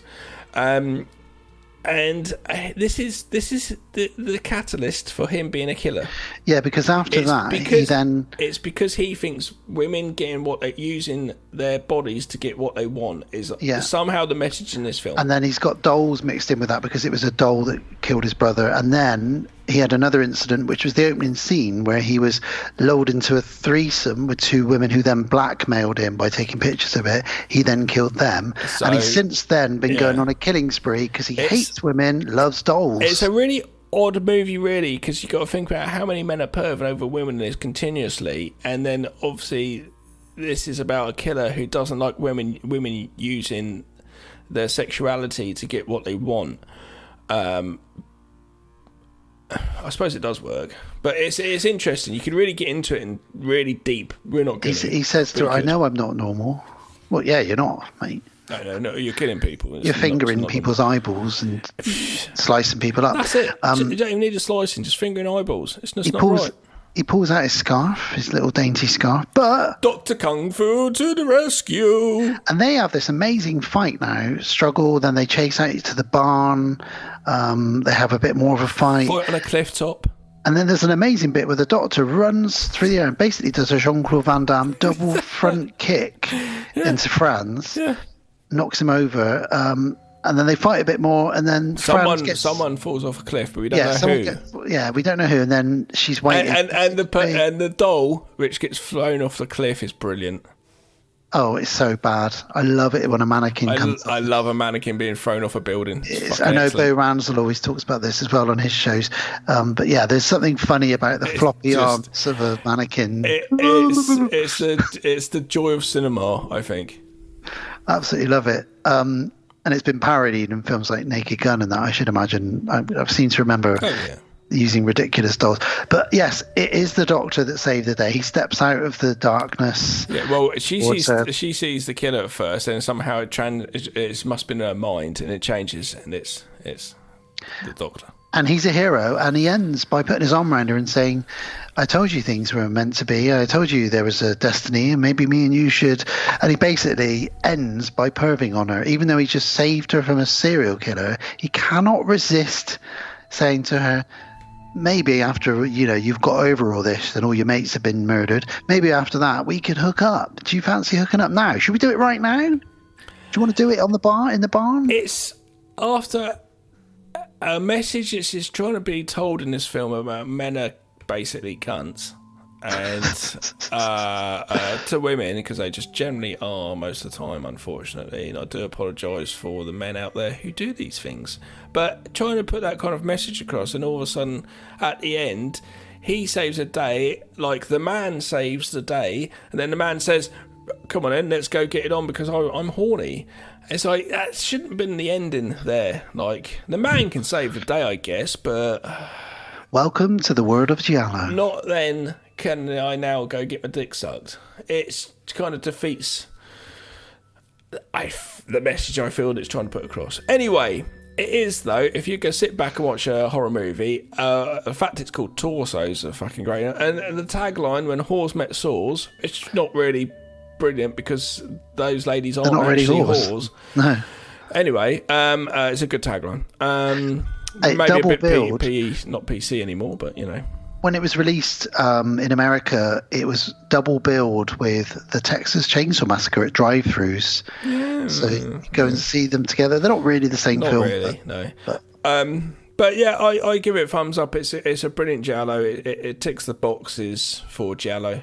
Yeah, you got your black gloves, you got your mask, you got your strangulations, boobs, lots of red herrings, beautiful women, all that kind of stuff.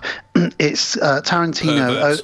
Tarantino owns the original print of this, yes, and does. He showed it at the QT Fest in 1999.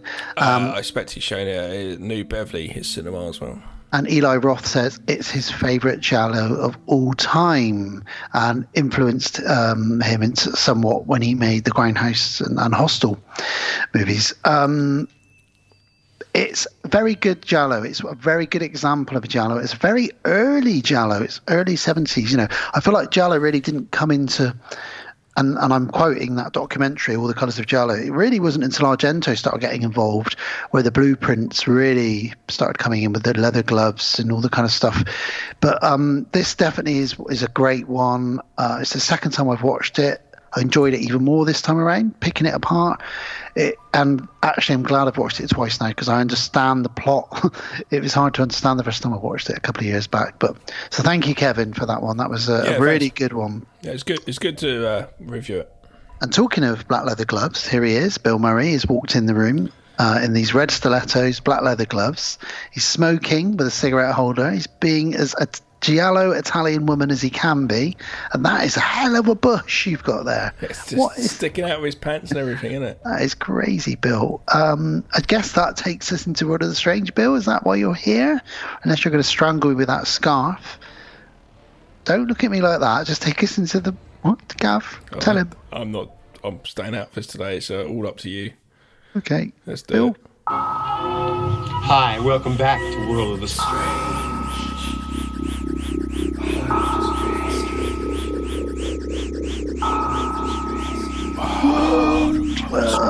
World of the Hey, it's a World of the Strange, yeah.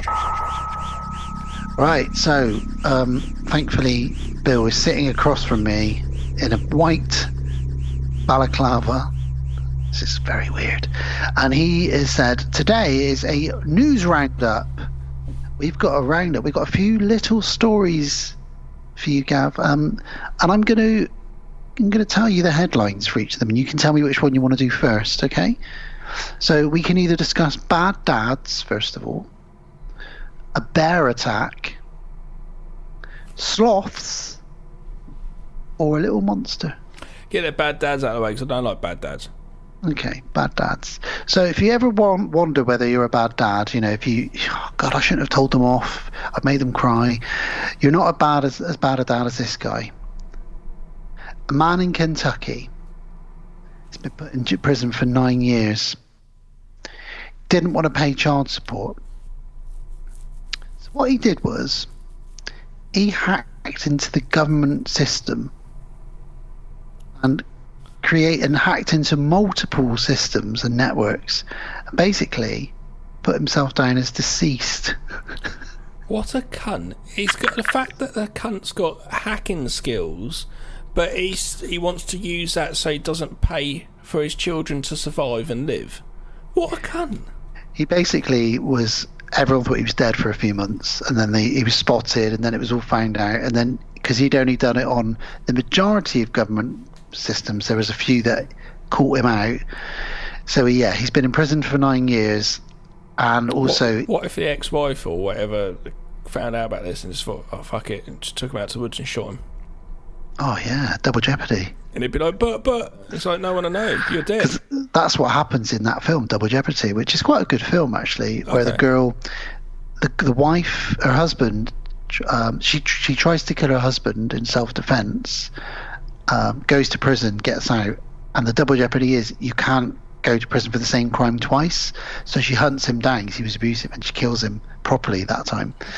But yeah, he also had to pay back $200,000 of child support to the lady as well. So he got what was coming. But I thought you'd like that one because I thought that involved, you know, faking your own death and all that kind of stuff. So that's the bad dad story. Bit weird. I know it'd annoy you a little bit. So that leaves us with a bear attack. I like bear attacks though. Sloths or a little monster. What was the last? A little monster. Well, just do that, or just no. Give me bears last. So I'll give you the little monster first then. Yep. Very short story, this one. Okay. Bear with me just a moment. There we go. So this is an old story. 1973, a man in Illinois, in a place called Enfield. There's an Enfield in England. Enfield, Illinois. He told reporters, I saw a little creature in my garden. And everybody sort of questioned it. And he described it as having 3 legs, a short body, 2 little arms, and 2 big pink eyes.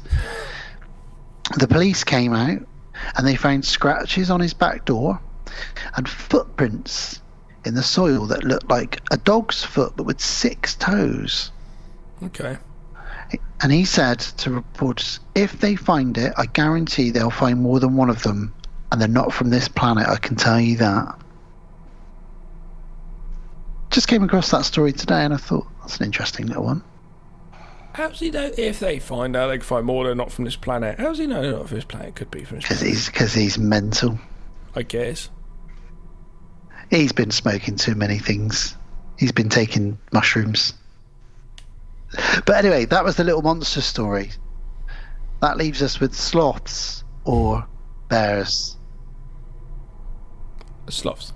So you want sloths, don't you? Okay, bear with me just a moment. Because there we go. So, Gav, got some bad news for you.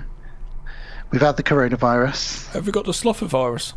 We've got monkeypox doing the rounds, but there's also a new virus called sloth fever. Sloth fever. Sloth fever, sloth fever. It's sloth fever. Going really slowly. Is that like night fever? Is that sloth fever? Yeah.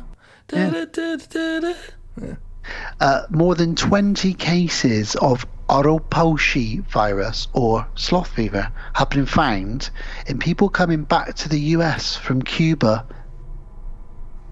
What are they doing to the sloths in Cuba? I don't know.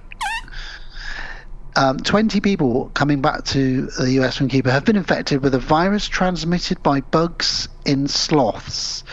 None of them have died, and there's no evidence of it spreading too much, but officials are warning US doctors, please be on the lookout for travellers coming back from Cuba and South America with similar illnesses and symptoms. So it's a virus that's native to forest areas and tropical areas, first identified in 1955. Barely anybody's got it, but it's often called sloth fever because scientists first investigated the virus, found it had started in three-toed sloths. And apparently sloths then pass it on to insects, which then can pass it on to other animals. I hate sloths so much. Always hated them. Oh, and now I know. Cute little things. Oh, they are disgusting, horrible things. Have you ever seen a wet sloth? Why the hatred? They make me sick. Look at them. A lot of animals look all wet, look a bit. They're creepy. They've got long curly fingers. You've definitely had some instant of a sloth. Have you seen those curly fingers? Ow! Give us the bear. Oh, hang on, we haven't finished the sloth one yet. Oh. Okay, so it's spread to humans by small biting flies and midges, and the symptoms are, so guys, if you've been to Cuba and you've got any of the following symptoms, please go and see your doctor. Tell him you've got sloth fever. To sing it as well. So symptoms are similar to malaria. You get fever, headaches, aching muscles, diarrhea, vomiting. This is like my normal day. And rashes. Patients can have these symptoms for up to a couple of months. So if you're shitting for 3 months, you've got sloth fever. If you got diarrhea for 3 months every day, that's the situation. Some severe cases include bleeding from your orifices. Yeah, get out of a bleedy bum if you've got diarrhea every day for 3 months anyway.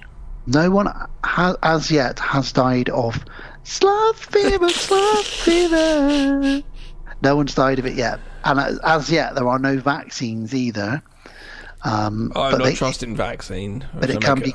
We've got a sloth vaccine. No. But it can be cured with lots of medication and IVs and all that kind of business.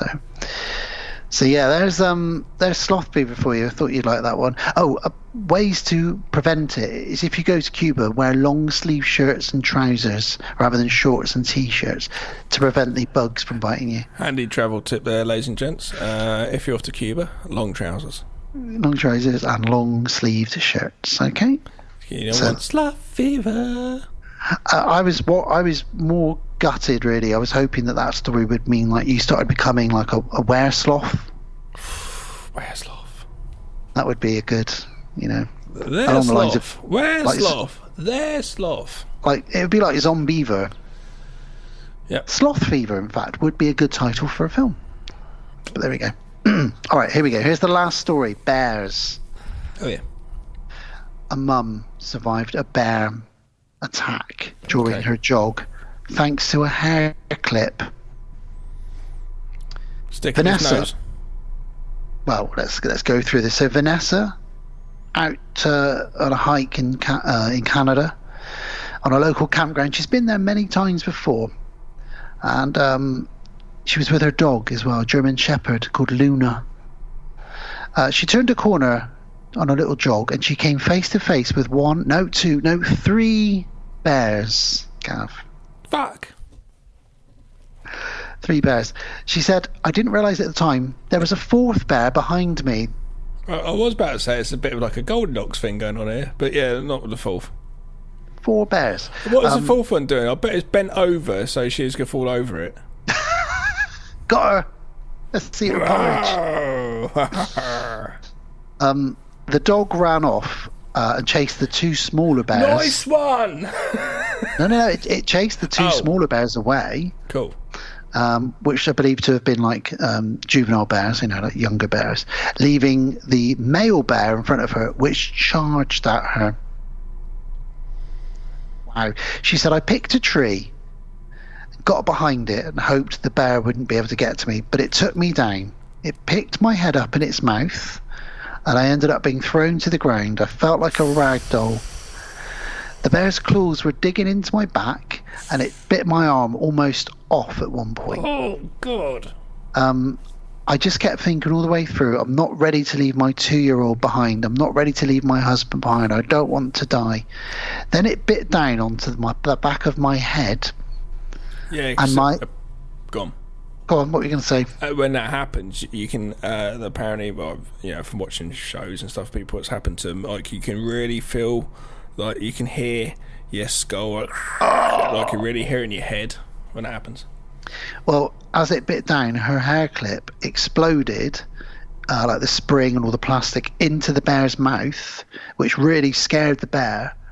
And at that point, the dog had come back and started really barking at it. So the bear then ran off because it was alarmed by this thing that had exploded in its mouth. Yeah, it's pretty sharp stuff. Probably got like the palate of the mouth, because you've got to remember inside the mouth still going to have like soft areas, so it's going to be sensitive. So yeah, something like spring pops out, it would definitely probably, because they'd freak out, like, because they're eating, for them is their main motherfucking thing, isn't it?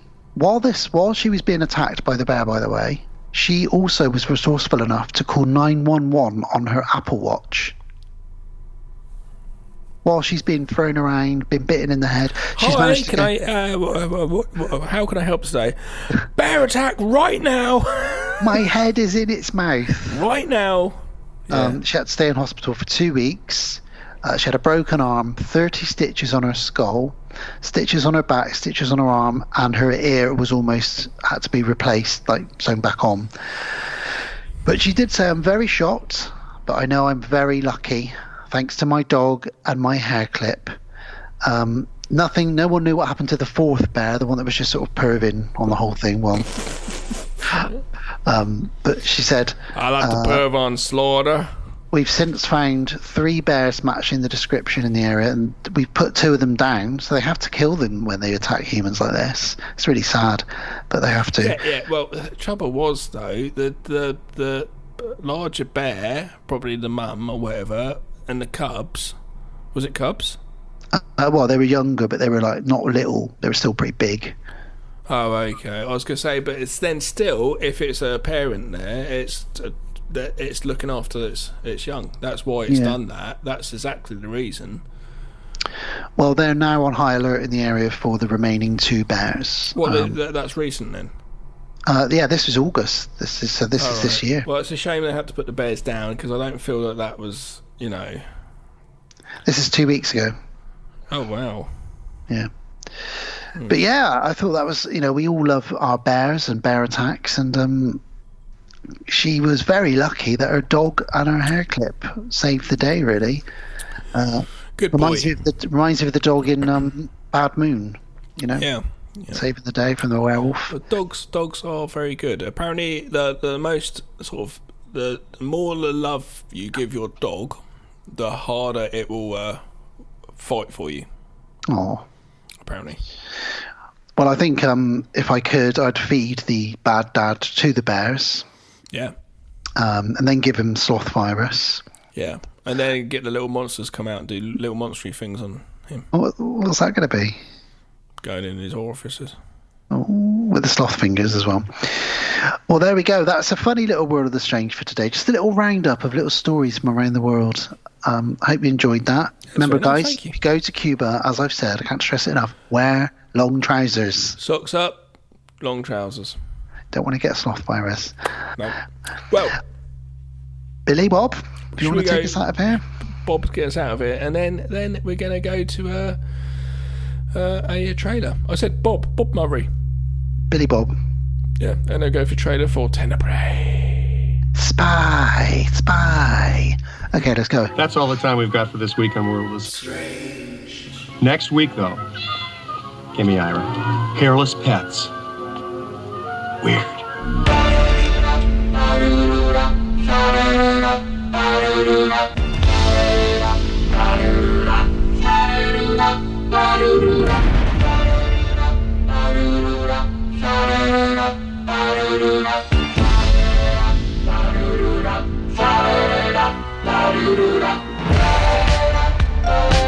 Captain Germani, Homicide Squad. The book deals with a murder committed with an old-fashioned open razor. Wish I'd never written that book.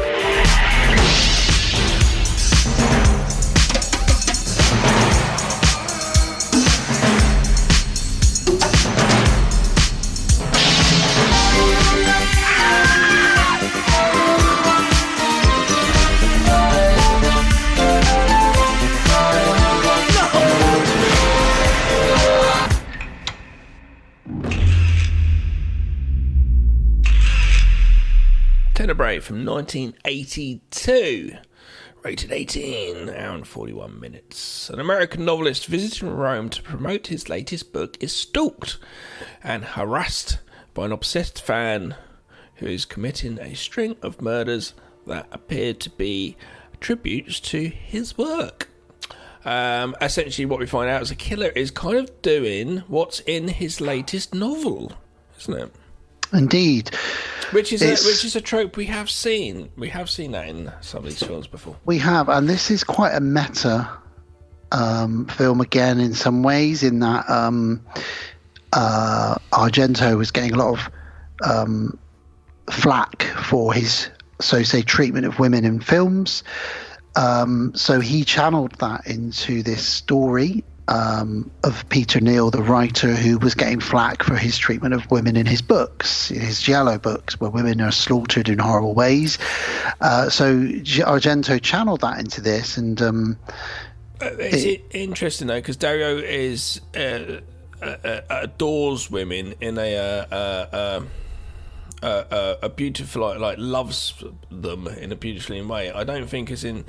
I think it probably could be deemed coming across as slightly sexualised, I suppose, but obviously it is in some of his killing. And obviously, I think people have commented on Agio, his daughter, having her breasts out and stuff, and him filming those sort of sequences. But I think I was watching some behind the scenes stuff in that documentary of him trying to cast someone, and you could see him almost looking past the sexuality, but looking at the beauty of the woman. He's very much, and we've talked about him before when we covered Suspiria and other films, and he's very much an artist. It's more than just a film. It's a very visual artist with it as well. It's the sound, it's the colours, it's the framing, each scene is its own little piece of art, really. And Dario obviously came on the scene of a bird of crystal plumage, crystal plumage, which Hitchcock watched actually and said, like, this guy's like, I'm quite intimidated by this guy, like, you know. And obviously we've got to think of the granddaddy of giallo, Mario Bava, who was a cinematographer turned director. So, like, it's interesting if Mario Bava hadn't been a cinematographer but just as an editor or something and turned director, how different the whole genre of giallo would be. I feel like he cemented stuff from some of his stuff, what he did, and obviously Dario's gone and taken that to more of an extreme with the violence and stuff and the themes. But yeah, you know. Well, paraphrasing that documentary, All the Colours of Giallo, Argento basically set the blueprint with this film, really, for what you can tick off your list of giallo bingo, you know, leather gloves, hidden faces, POVs, elaborate kills, crazy weapons being used, women lying around, you know, with their throats slit, beautiful shots, beautiful women, crazy music, beautiful music, all that kind of stuff. He did a lot of that, you know. This was the first film that he cameoed in with he's always the black gloves in all of his films. And Dario did that in this film as well. Throw in, you know, legend John Saxon into the mix. It's always great when he shows up in a movie, it's particularly a giallo or an Italian film or an Argento film. I really like Anthony Francesco, who plays Peter Neal as well, I think. And I know that they really didn't get on set, Dario and the actor Anthony, but I really like his character Peter Neal, and I feel like some elements of this are reused in The Mouth of Madness later on with a writer who's kind of like, you know, his own novel is almost haunting him in a way. It's similar to this. This is just, This is my second favourite Argento movie after Suspiria, and it's my favourite Giallo movie. So I'm very excited that we get to talk about it. I think it's beautifully shot. I love the kills. I love the story. I love the red herrings. I love the twists.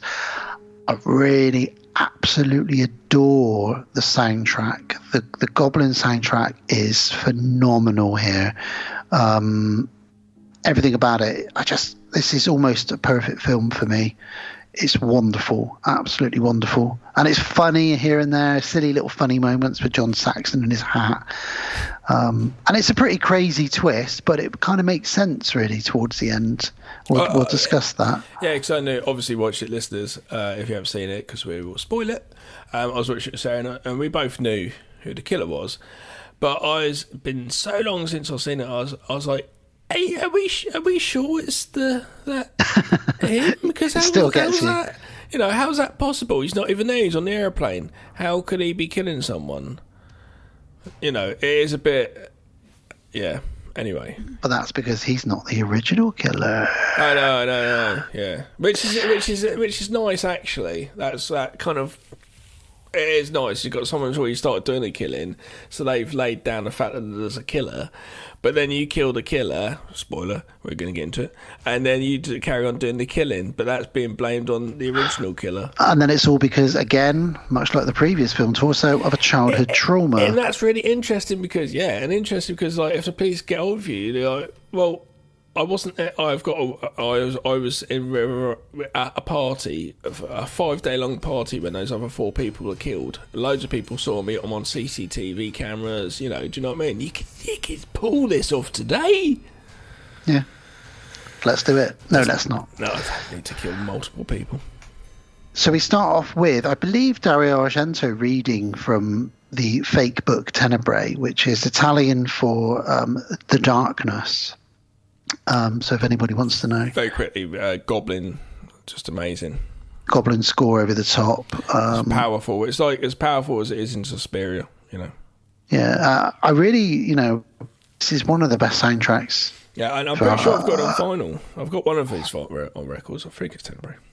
Apparently, the main song, the Power, that was remixed into like dance tracks and stuff in the 80s in Italian clubs. So you can imagine being out like drinking and that comes on. Like you'd be looking out for a guy with leather gloves, wouldn't you? You'd be worried. Before we get into the story, then this is the umpteenth time I've seen it. I've probably seen this probably over 10 times now. I've not seen it probably since 10 years. So. Oh really? Yeah. I haven't seen it for ages. Absolutely love it. I watched it only a few years ago, really, and I always forget that John Saxon isn't a main character in it. He's only a supporting character in it. But he probably only did like 2 days of shooting. But it's fun. I was also quite shocked to find out that the girl on the beach, who doesn't have a name. Very quickly, the reason why you thought John Saxon is in it more is because John Saxon's in so many films. He is. So it makes you think he's just in it for loads. Well, I forgot he was in Dusk Till Dawn until I had a conversation with somebody about this recently. It's just a cop in Dusk Till Dawn being interviewed. It's like, oh yeah. Yeah. But that's a kind of... that's John Saxon. Dick Miller type cameo. If you're going to take anyone to an island to beat up a load of people with Bruce Lee, chuck John Saxon in there. He'll do it. He'll join you. What's he doing in Enter the Dragon? It's amazing. I love the fact he's in all those 3 guys. So good. Oh, I love it. Absolutely love it. I love it when I showed it to Sarah. She'd never seen it. I was like, and that's why Enter the Dragon. That's why Bruce Lee. We're going on a slight tangent here, but this is what Kevin loves. The Crow came out, didn't it? This is why the Bruce Lee, did that. He wanted a Chinese guy, a black guy, and a white guy to come together to take down this like crime lord. He wanted it to be one of each colour. It works really well. It's fucking great. See what happens when we all come together, people. We take down the crime boss. We take down the crime boss with the crazy crime boss and his opium dens and his big little stabby fingers. And his Wolverine hand and that his he's dodgy got. Kicks with his funny suit. Only 2 of them survived though. Poor old Williams didn't survive, but there we go. And very quickly, that new Crow movie came out, and I don't think that's done too well. It is being absolutely destroyed. It was going to be. Empire gave it 1 out of 5. It's been absolutely destroyed. Yeah, because I think people are looking, obviously taking aside the other film, but looking at it as a film and then being like, no, it's not a very good film. But Ernie Hudson said, I wouldn't even bother looking at it. He said, I'm not going to see it. Why would you? It's funny because the studio obviously have made it to try and make money. They've gone, some executives gone, I know, because it's been on it's coming and going for years. At one point, Corin Hardy was going to do it. Corin was going to do it. Yeah, which is the director of like the Hallow or whatever it is, and it does horror films. So, like, okay. That was with Jason Momoa. That was when him and Jason met up, and they did some makeup tests and everything. Yeah. But yeah, it's been like that sort of probably for a long time, just back and forth. But an executive was like, I know we can make some money because they're using the name. And it's just like, we can use that name, but at the same time, it's going to backfire on them because they must have been like, we're not listening to the audience, we're looking at the numbers. The thing is, the first movie isn't technically a good film, but because Brandon Lee died, and because it holds a special place for a lot of people because of the year it came out, and people were into that goth look, it's a fantastic emotional film. It should be, and just actually, leave it alone. Some of the sequels aren't that bad. There's like 3 or 4 sequels, and they made a TV series which had like 1 or 2 seasons. We've done it to death now, leave it. But no, they still come back with the guy who played from it, and apparently he's good in it. I'm sure he is. He's a good actor. But it's going to be CGI blood, and it's just not going to be any good. But anyway, it just seems silly. Anyway, back to this movie. Yes, sorry. Tangent. There you go, Kevin. Bruce Lee, Brandon Lee, The Crow. We got there. We got back to horror in the end. Tell you what, at the beginning of this movie, though, someone throws a book on a fire, and then it's just a really long shot of a fire, which goes for ages with Goblin just playing. I feel like this was a waste. I feel like this was him saying to John Carpenter, "You want to show a pumpkin with the credits rolling? I'll show a book burning on the fire." It's just a bit of a waste. I'm like, oh no, can we not just cut to a montage or something? Because this Goblin music's wasted on a shot of a book on a fire. The Goblin music's so good, straight into a montage, but no. But yeah, so this book, Tenebrae, as I've mentioned, Tenebrae is Italian for darkness, and that's the book that's thrown on the fire. And we cut to Peter Neal, and he's cycling to the airport, to JFK Airport. I've been to that airport. I've been to that exact pickup. I generally cycle to the airport with my driver behind me. Yeah, he says, "Thank you very much, John. I'll take my bike and piss off. I'm going to go now to Rome." You're going to be all sweaty when you get on the plane. I thought that, but and then you see him, he has a shower. Must have a shower on the plane. Good lad. Like I say, I've been to that. Not that it's that much of a claim to fame, but I've been to that airport twice. Funny to see it. It looks exactly the same. I remember when we got there and Alice was like, "Oh, we're in America." And this yellow cab driver was like, "Ma'am, you're in," he said, "Ma'am, you're in," I don't know how he said it. He said something really funny, but and cutting, typically New York. And she was like, "Oh, I'm just a tourist." the New York attitude. No, it is a thing, though. I do feel the first time you ever land in America, because I did it first time I came out of an airport and just saw a classic big yellow taxi. Yeah. It was and just they're big, that. aren't they? It was just that sitting there, and I was just like, oh my god! I was like, I'm on different ground. I'm on different concrete. Everything is like the movies, and this was before the internet, and it was like, this is in the 90s, late 90s, and I was like, this is like the movies. Oh my god! And then the airport guy had a gun, and I was like, oh my god, he's got a gun. So good, isn't it? Yeah, it's fucking weird. I remember being in a Wendy's or something at like midnight after we'd been drinking, and there was a cop in there having a coffee, and I was staring at his gun, and he put his hand on it and looked at me and went, "Can I help you with something, sir?" And I went, "Oh, I'm really sorry. I'm just like, I've never seen an armed policeman. You know, I'm from England." And he was like, "Okay," and I could tell he was thinking, they don't give a fuck. Don't make me shoot you. Like, there's no bullshitting, is there, American cops? No, I was scared. Like, they keep serious the whole time. You know. Well, from what my experience. He wasn't eating donuts. I was gutted. He was just having a coffee. But That's a shame. But anyway, back to this. So yeah, he gets to the airport and he's going on a trip to Rome. He gets there in the airport. Excuse me, Peter Neal, please come to the desk. There's a phone call for you. So Peter Neal's a novelist. Is quite famous, and he's got people that work with him. He's got a little team and a publicist, etc., which is John Saxon. Do you read Sutter Kane? He's got a PA that goes with him, and then there's a young lad there who's like just a runner who's getting into the game, it seems, and that's what he's there too. So there's a little bit of an entourage. Yeah. Yes, but before that, though, he gets a message that there's a phone call at the desk at the airport, and it's a tense call with his ex-wife Jane. You don't hear what she says, but you hear his side of it, and he's very, like, listen, Jane, we can talk about this, but I'm going on this trip now. This is a big deal. I'm promoting this book, for God's sake. And there's a woman spying on him, and then we see Jane, who'd made the call from a phone box at the airport. So she's his ex-wife is kind of stalking him a little bit, and that comes to play in a moment. But yes, then we get to Rome. He's here.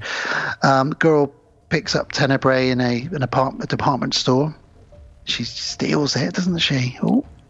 And then she gets caught, but it's all right though, because she just says, "Do you want to go on a date with me?" Well, I think it's more than that. She says, "Come to my apartment. Here's my address. Yeah, and come obviously over. gives I'll him a shag fake you." address, and he's like, "Oh, okay, cool," and then just takes the book as well. What a sucker! She's hot. I mean, I'd let her steal a book from my shop, if you know what I'm saying. I can't remember what she looked like. Oh, come on, everyone's hot in this. Even John Saxon in his hat. You think everyone's hot, and you love every movie. I do. That's me. If it's got bears and sharks in it, even more so. But yeah, so someone is watching her in the shop, we should say, and that'll be the person that doesn't like this book because it's full of deviance and sex and murder. Just like a giallo. But we'll come back to that. Yeah, because it is a giallo book, isn't it? You got a really touchy up tramp, homeless fella.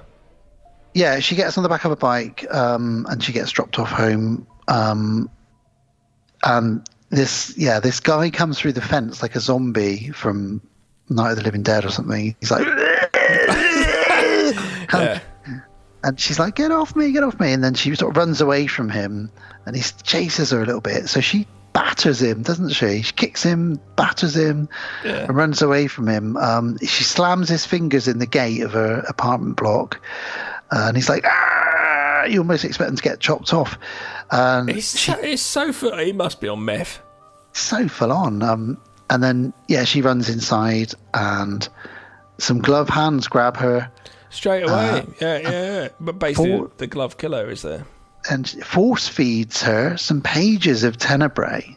They're shoved into her mouth, and just when you think that's bad enough, no. Shing, a razor slashes her throat open. But the thing is, at this point here, it does make you think it has to be the novelist himself, because it will but we know it can't because at the airport. But it's like, what's the motivation of this then? Your motive is what? Because you were shoplifting? Maybe it was a security guard, Because the first killer, we find out is very deeply religious, Christian, hates all forms of deviance, sexualization, the depiction of gore, anything against women, all that kind of stuff. So, and on top of that, she was stealing this book full of filth. So she's a criminal stealing filth. Yeah, it's all of it, really. Stealing the book. We may as well spoil it anyway because it's someone else at the moment, obviously. But they're kind of like, they're so in love with the novelist that they're actually gonna. You stole one of his books, right? I'm on his army. I will fight for his cause. No, they're against him. So it's a weird one to choose to kill this person. So they want to kill people to send him a message, because with every kill, there's a letter that he receives that's got a quote from his book that kind of relates to, some of the. Whatever that's just happened to the person that he's killed, Yeah. This poor lady, though, even if this didn't happen and this guy there wasn't killed, wasn't even there, and she just got home, the homeless guy still gets over the gate to her house and is still going for her. But obviously the killer gets in, he watches. Cut to John Saxon. Always love saying that. Cut to John Saxon. There's something really happy. There's some acting people in the world, ladies, men, that you like seeing when they pop up. John Saxon's one where you go, I just take my shoes off now and put my legs up. Got some John Saxon. I know, it's just so comforting, you know, when he shows up in the Nightmare on Elm Street films or anything he's in, really. I don't know, it's almost like whenever it'd come up before, John Saxon's in it, almost like he's like some A-lister, because he's not really. No. But it's, John Saxon, like, and if I saw him, I'd be so intimidated by him. I'd be, oh my God, hey, and they'd be all smiling at, I'd just be, oh my God. It's funny going back to the A-Team, which has been shown on one of the channels here in the UK, and he played the baddie in one of the seasons of the A-Team, you know, one of the colonels, I believe, or something, chasing them down for a few episodes. It's pretty decent. Yeah, I forgot he passed away, didn't he, 4 years ago? He did, yeah. Bless him. So, yeah, it's still nice to see him when he does turn up. But he's there meeting his friend, Peter, who's also... He's 197 films. Bloody hell. So John Saxon is Peter Neal's agent, but they're friends as well.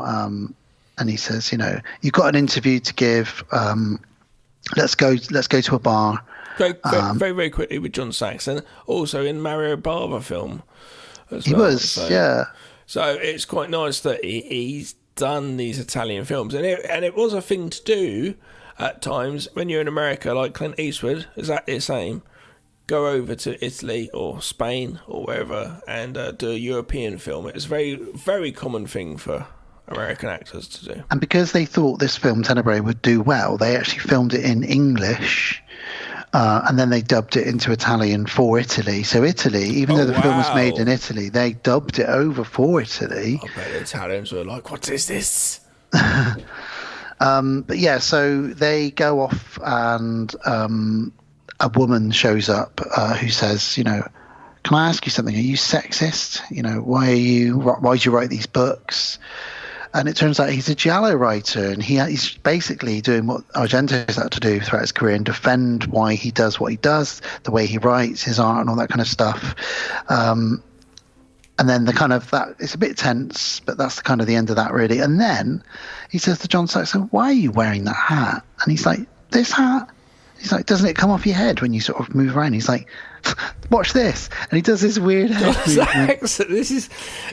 I'm wondering, what's the choice of this? Was it in the script? Did the director say it? Did John Saxon go, let me have one for me? I believe John did this and Argento just left it in.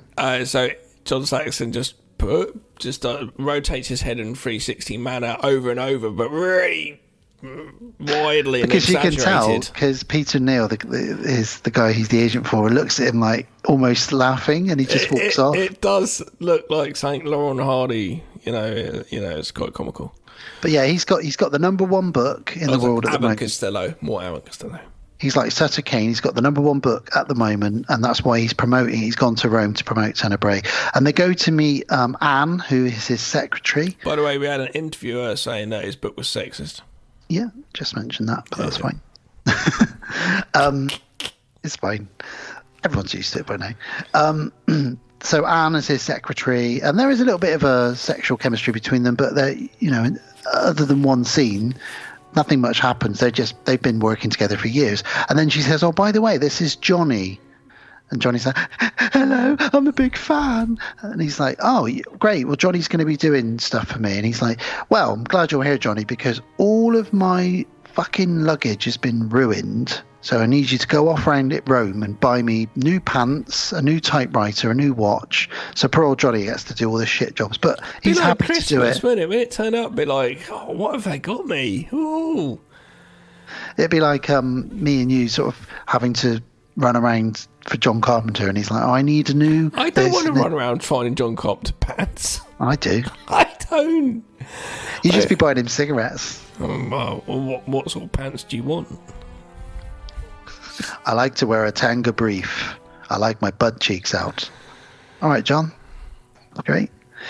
But yeah, so all of his stuff has been messed up. Somebody's sabotaged his luggage while he was at the airport. There's dye all over it. His watch is broken. Everything, his typewriter. So he's fucked. He hasn't got any pants. He hasn't got any typewriter, and he can't tell the time. Cut back to the hotel, and here we go. We got an Italian homicide detective. Another tick on the box for giallo movies. And he says, I need to speak to you, Mr. Peter Neal. I love how you've crossed your arms like you're actually going to fucking quiz me and you think I'm the killer. He says, someone was killed, a girl. There were 4 wounds to her body. She's pretty sliced up. And some pages from your book, Tenebrae, were stuffed into her mouth. Any connection to you? And he's like, well, no, I've been on a plane. I've only just arrived here. Like literally an hour ago. And he said, well, the other funny thing is the murder was similar to the murder that's in your book. And trump card here, there's a letter for you here. I'd like you to open it right now, please. He's like, fucking hell, I'm jet lagged. I've just got here. So he opens the letter and there's a quote from his book that someone's stuck on a bit of paper, and it relates to sort of death and murder and stuff. And he just says to him, okay, well, you need to stay in touch with us because I got a feeling this is only the first one. This Italian detective knows. He says, I've dealt with this shit before. And he says, oh, before you go, Mr. Detective, one other thing, actually. There is something weird. Somebody sabotaged my luggage. Look at my pants. Everybody, look at my pants. And he says, okay, well, that's weird. And then the phone rings. American listeners, it's probably not as funny for you guys because we obviously pants, and it makes sense. Underpants, which would be the thing you wear under your pants. That's why they're called underpants. Would make sense. We just call them pants. Obviously, you guys would call them slacks or trousers. Or jeans or whatever you want. So for us, when we say pants, it's really funny because we're visualising someone in their underpants. In their briefs. So you got to go along with us in our mind frame when we say pants. Just so you get there. So he shows him his underwear, and then he gets a phone call, a scary phone call that says, "Yeah, you like that?" And it's basically a threatening phone call. So the cops think, oh, it's coming from the phone box outside, maybe. They run out. There's no one there, of course. And that's kind of the end of that scene. So the scene has been set. He's arrived in Rome.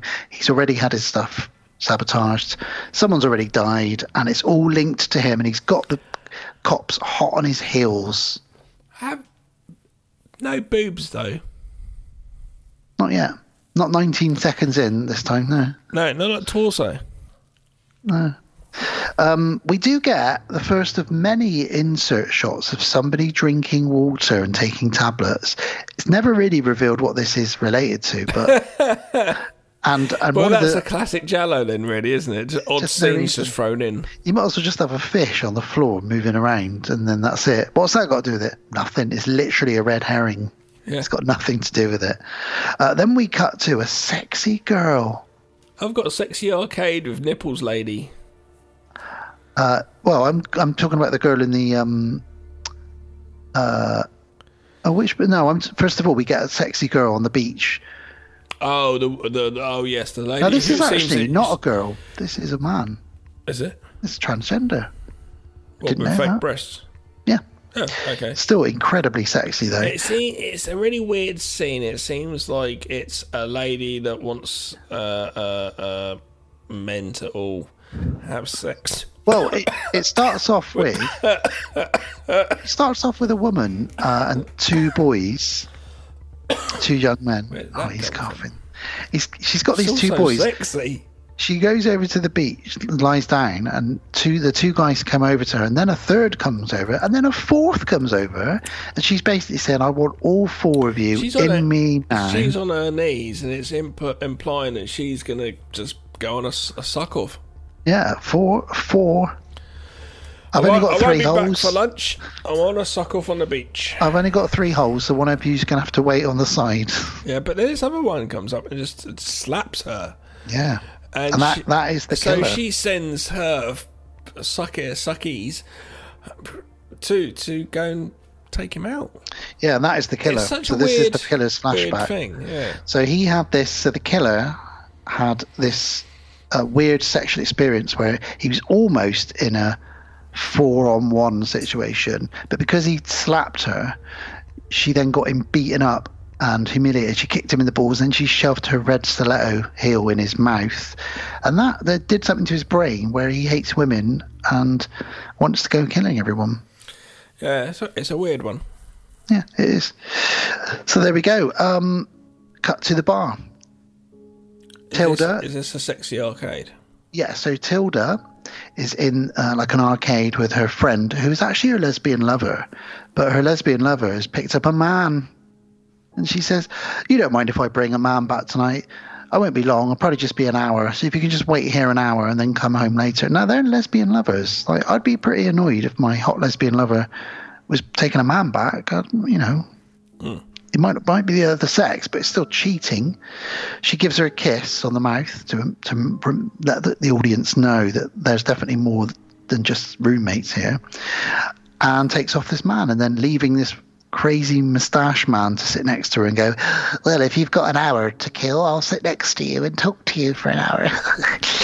Do you like my moustache?" Something about the moustache, Gav.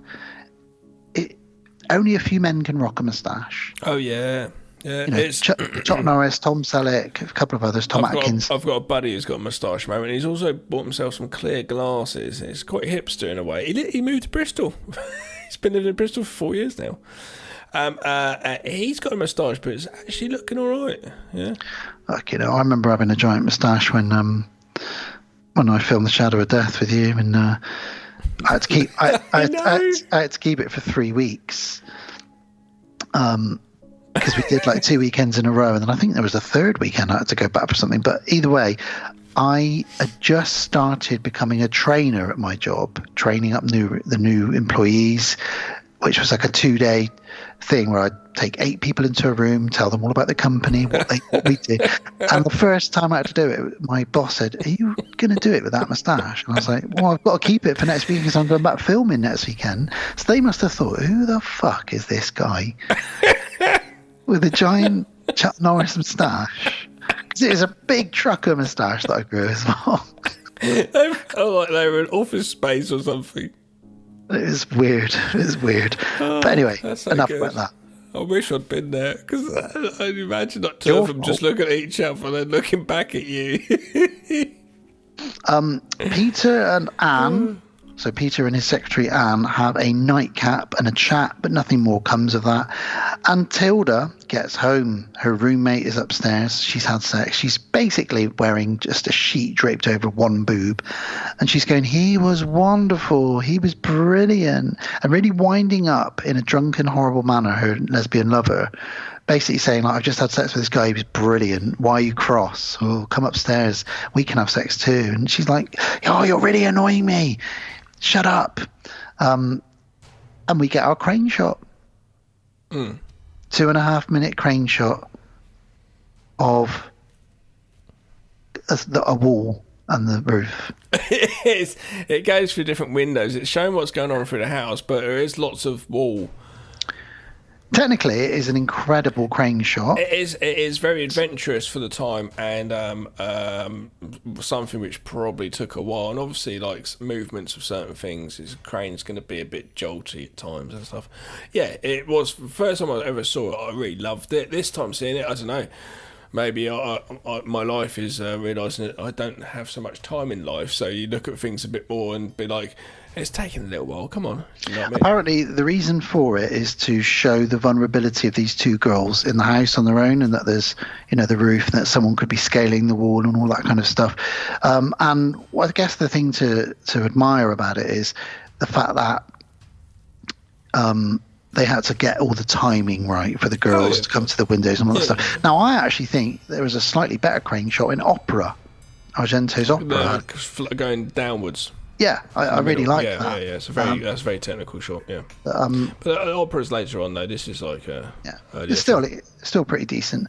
So we see Tilda hears some whispers from outside, and she puts starts to put a white shirt on, doesn't she, Gav?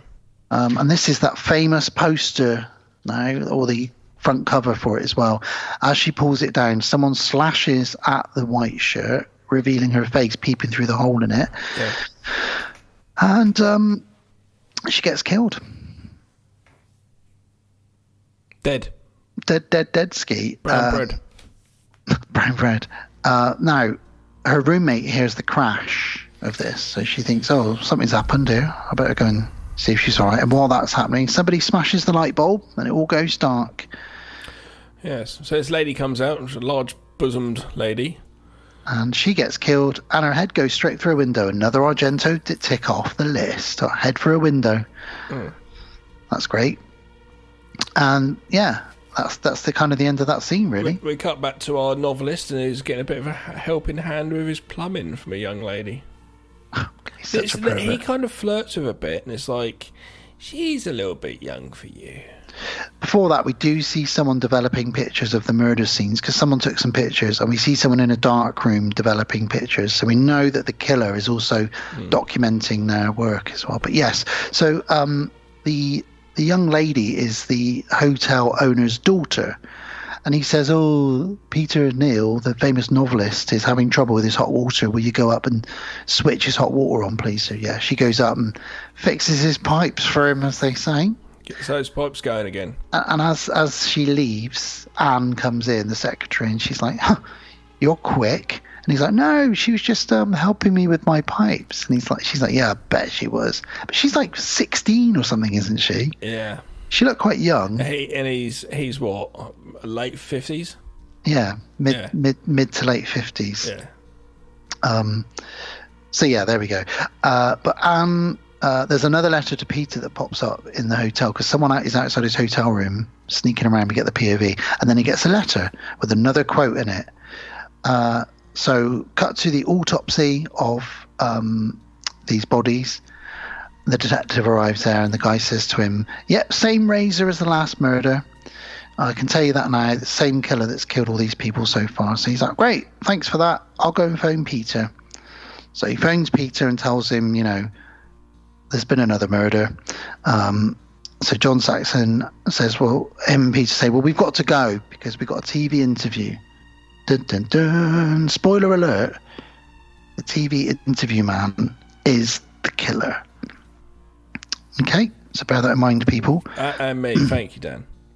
So they go and meet him, and he says, well, before we interview, I always like to sort of prep. And he says, I think these books are deviant, I think this, I think that, and this is why he does the killing, because he had that weird sexual experience and now hates all things that are to do with like sex and perversion and all that kind of stuff. But he goes and has the TV interview anyway, all about Tenebrae in the book. And John Saxon almost loses his hat, but he says, wait, my hat, because it gets put on a trolley and someone goes to walk away with it, but he gets it back, so it's good.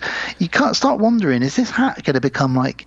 I'm going to say, as the actor he is, I reckon he was just like, he probably bought that hat that day, so like, I'm well into this hat, right, I'm fucking bringing this hat in, there's something to do with my character.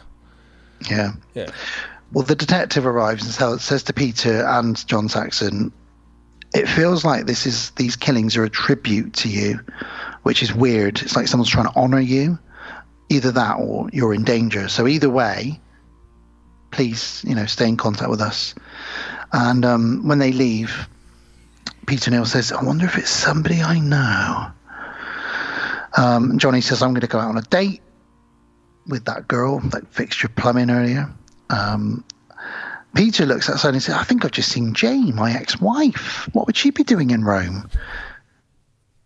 So they call her in New York, and it goes to answer phone, and they're like, well, she's not at home, maybe.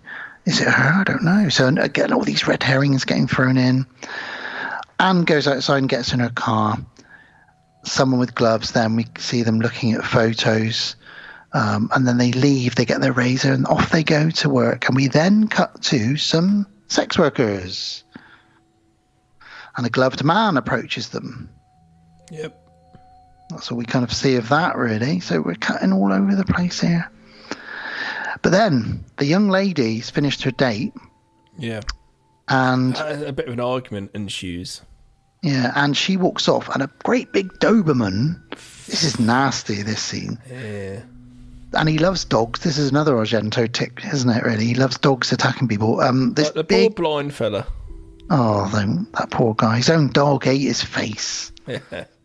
But this big Doberman starts barking at the girl, and she actually antagonizes it a bit by kicking the fence and saying, fuck off, leave me alone. Well, the dog then fucking comes around the other side of the fence. He goes, it's a Doberman, like, they used to be like trained for doing this stuff. So runs off on the fence, turns around, because obviously the trainer's there saying, okay, turn around now, go jump the fence, and whatever he says. The Doberman just jumps up over a at least 9-foot fence. And it goes for her. And she's chased through the park as tax. Yeah. Because did you hear recently? I forgot to say this. I forgot to tell Sarah about this. On recent, I think it was Manchester. There was a wild pack of dogs, and they'd killed someone. Did you hear about this? Yeah, I did. There's been a couple of. Then the dogs were still on the. They were still looking for this dogs. They'd actually got in the back garden of someone, killed someone, and carried on. It's like, well, It was their owner's brother. Right. So it was the brother of the dog's owner, and yeah, they'd attacked him and run off. So they were looking for them. I think they found them and put them down. But there was a couple of dog killings this week in the UK. Another XL bully killed its owner as well. Those XL bullies are not getting a good rap, are they? So yeah, this dog savages her in the park. She manages to get away. It's not a very good name though, is it? XL bully. Straight away goes, XL is an extra large and a extra large bully. That's not a good name for a dog. It sounds like a rapper. It does. It doesn't sound like a thing you want to feed. Like Eminem featuring XL bully. Yeah. Yeah. DMX probably would have teamed up with them because he loved dogs, didn't he? DMX. Just lots of letters. Rest in peace. Lots of letters. NWA, DMX, and XL Bully. There we go. So yeah, the dog, she fights the dog off a bit. She runs away, but it keeps coming after her. And she climbs into a garden. Little does she know, this is the killer's garden. She's actually really good at running and jumping. She is. Really good. So, well, that's pretty good. And it looks like it's actually the actress as well. Argento does a couple of little upskirt shots as she jumps over the fence. We'll say less about that, but that's fine. But yeah, this it's one of those things. I'm going to paint the lady in a strong light as she jumps these high fences chased by the dog. But I'm also going to film her panties. So, make sure you choose one. At least she's wearing them, to be honest. True. But yeah, this scene keeps going. She jumps into what we figure out is the killer's garden, and because we recognise the pool from earlier when the killer was leaving to go to work. I say work, hacking people up. The dog attacks her again. So she manages to find a door, a weird little door, and she turns the key and gets in there. She goes down some steps into what can only be a sex dungeon, let's be honest. It doesn't look great down there. Maybe. Anyone here? Hello? And then the dog jumps up at one of the windows. He's still trying to get it. He is furious, that dog. He wants to eat her. And she finds something you don't want to find in a basement. Photos of dead girls, newspaper cuttings, books being cut up, pages everywhere. This isn't good. I'm in someone bad's basement here. Where was she originally when she was just on a date and then she just took the wrong... So, the killer, who's in the house, spoiler, we'll get into that, the killer knew somehow... I'm going to go to my lair, which is over there, and somehow she just...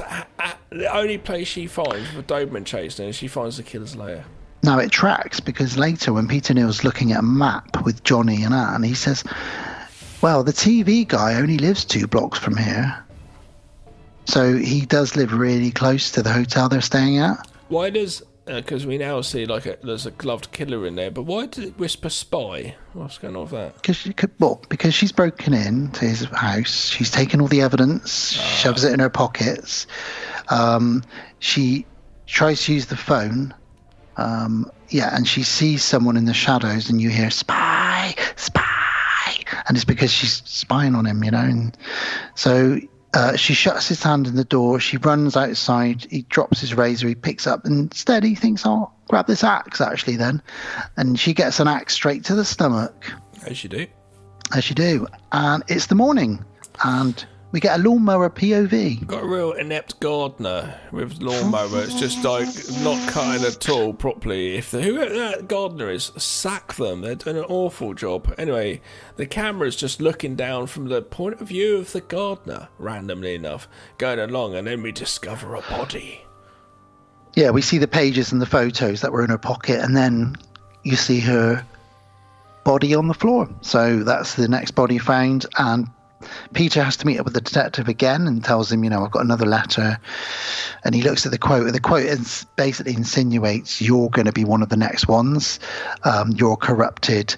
So Johnny, Anne, and Peter have a brainstorm. And this is where they pull out a big map. And he says, I think he only lives 2 blocks away. Like a mind map. And he says, "I'm not going to tell the detective any of the things I know. I'm going to solve this myself. Imagine me, the novelist, solving the crime." Wonderful. This is obviously where he's decided. Books I could sell. But this is obviously where he's decided, I'm going to go and kill the killer so I can then kill John Saxon and my ex-wife, who are having an affair. Spoiler alert. Is he then going like, well, in that case, I don't really like Jane. I'm going to kill Jane too. And John Saxon's going to get it. I'm not really, I don't like paying her that much, so fuck it, I'll kill her as well. Maybe he would have just carried on going. Yeah. But we don't know that at this point. We just think he wants to solve the case for the glory, which is fine. He's a novelist, and it will be good for him. Checking it would have spread to like the milkman giving him the wrong change and going, "You're now on my fucking list." Depends which milkman. If it was the milkman from Torso. Have you ever said that to someone? "Now you're on my list." You're on my list, mate. Oh, that would be it isn't nice, because when that happens, what list? No, what movie is that? When someone says it by accident, they goes, "You're on my list." He goes, "What list?" Look, he goes, "No, I don't. I'm not an actual proper list." I can't remember what that's from. I don't know, but it does ring a bell. Peter says to Johnny, "Let's go for a drive." So they go out at night time for a drive, leaving Anne on her own, who sees Jane outside, his ex-wife. What's she doing in Rome? She drives off. So Anne goes back inside and tries to ring Jane again. Her New York number is just dialing, going to the answer phone. So she's now convinced Peter did see Jane. She probably is in Rome. His ex-wife is stalking him. Cut back to Johnny and Peter, the weird Batman and Robin duo. They climb into the garden of the killer. Well, it's the TV interviewer's garden, but we know it's the killer, having watched this film. And they do see someone burning evidence. They smash up a razor blade, and they're burning lots of photos. And we see the silhouette of somebody in the house. And he says, "The guy's at home. He's at home. His lights are on. Let's go in." And then we get an axe to the head. Axe yourself. Yeah. And Johnny sees it. Johnny sees the TV man killed. So we think the killer's now killed the TV man, but actually it's Peter that's killed him at this point now. So this is where Peter takes over as the killer. He goes back outside, Johnny, and he finds Peter suspiciously unconscious with a wound to the back of the head that he says isn't that serious. He doesn't want to go to the doctor about. Well, that's because he probably did it to himself to cover his tracks. He just had to bang himself in the head with a rock. Yeah. Pretty decent. They run off. Johnny's in shock. And he says, "All I can tell you is the TV guide seemed to recognize the killer because he only saw him. He didn't see the killer. He saw him die." Well, let's not tell the police yet. And Anne says, "Look, I want to go back to New York. I've had enough of all of this." She says, "Maybe we should all stay together tonight. Can we stay in your room? Is that all right?" And Peter's like, "Hell yeah, you can stay in my room tonight, Anne."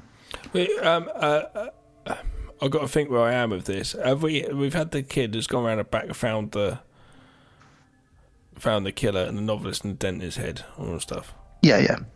And then we're back to the beach with the woman in a flashback. We're not quite to that bit yet. Okay. But we can just jump straight to that. It's that, and then it's John Saxon. Basically, Anne and Peter kiss. and they end up having sex that night. They're like, basically, this has been a long time coming. But then, yes, we get another flashback to the woman from the beach now at like some kind of pool party. And someone's in the bushes. They just come out of the bush and they just stab her in the gut a couple of times. Yeah. So again, this childhood trauma. Anne wakes up and Peter's not there. Oh, bastard. And he's at John Saxon's apartment, at his office. And he says, look, I think I want to leave, Rome. My life's in danger.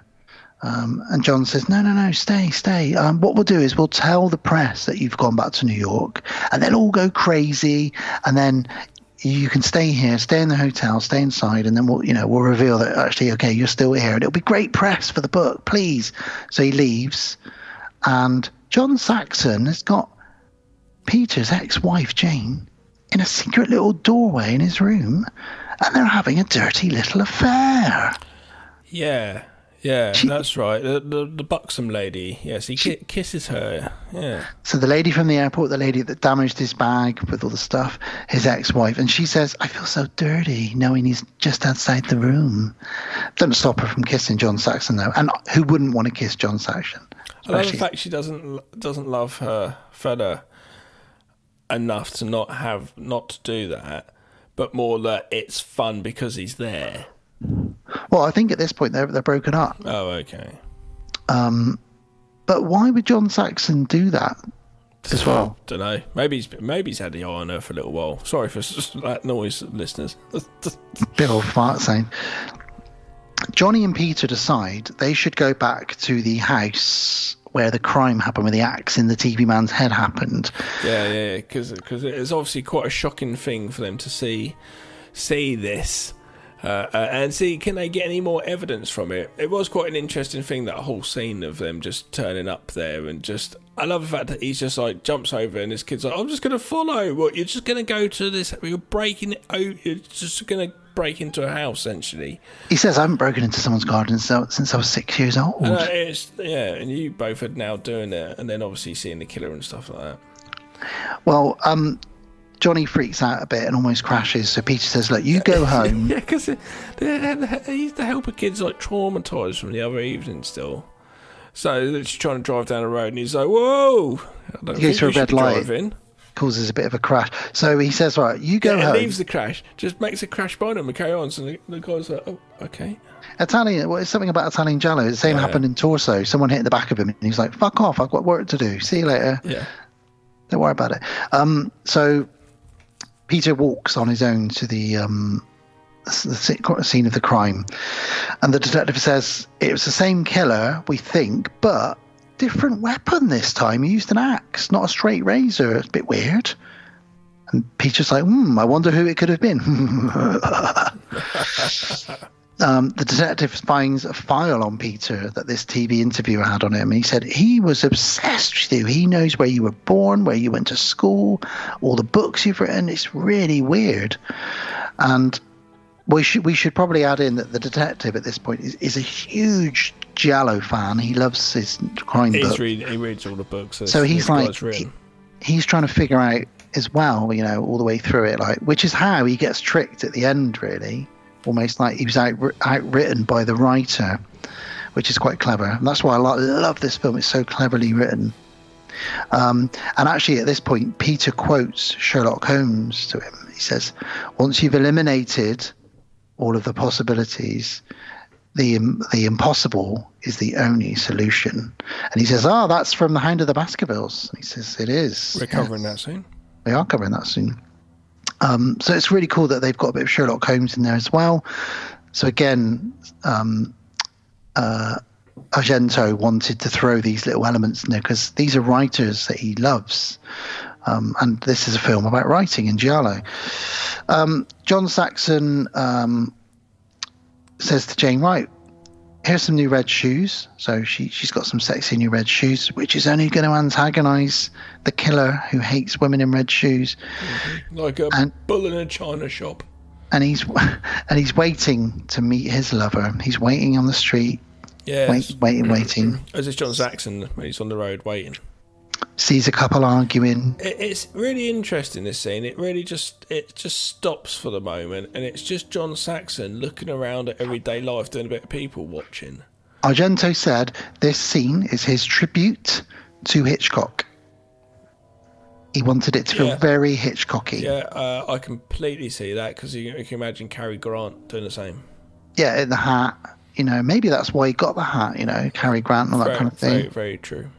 And he's waiting and waiting. He thinks he's been stood up, and then all of a sudden someone approaches him. We see the POV, and he looks at them like, "Oh, it's you!" And then he gets knifed to the gut. Turns into a day on a London street.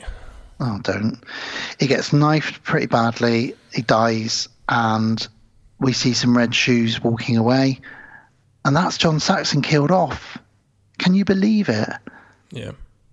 Where was his kung fu?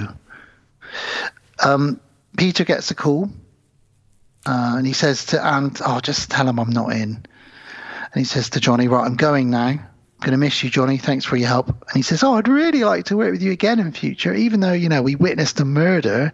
If you ever come back to Rome, hit me up. I'll run around buying you as many pairs of underwear as you want.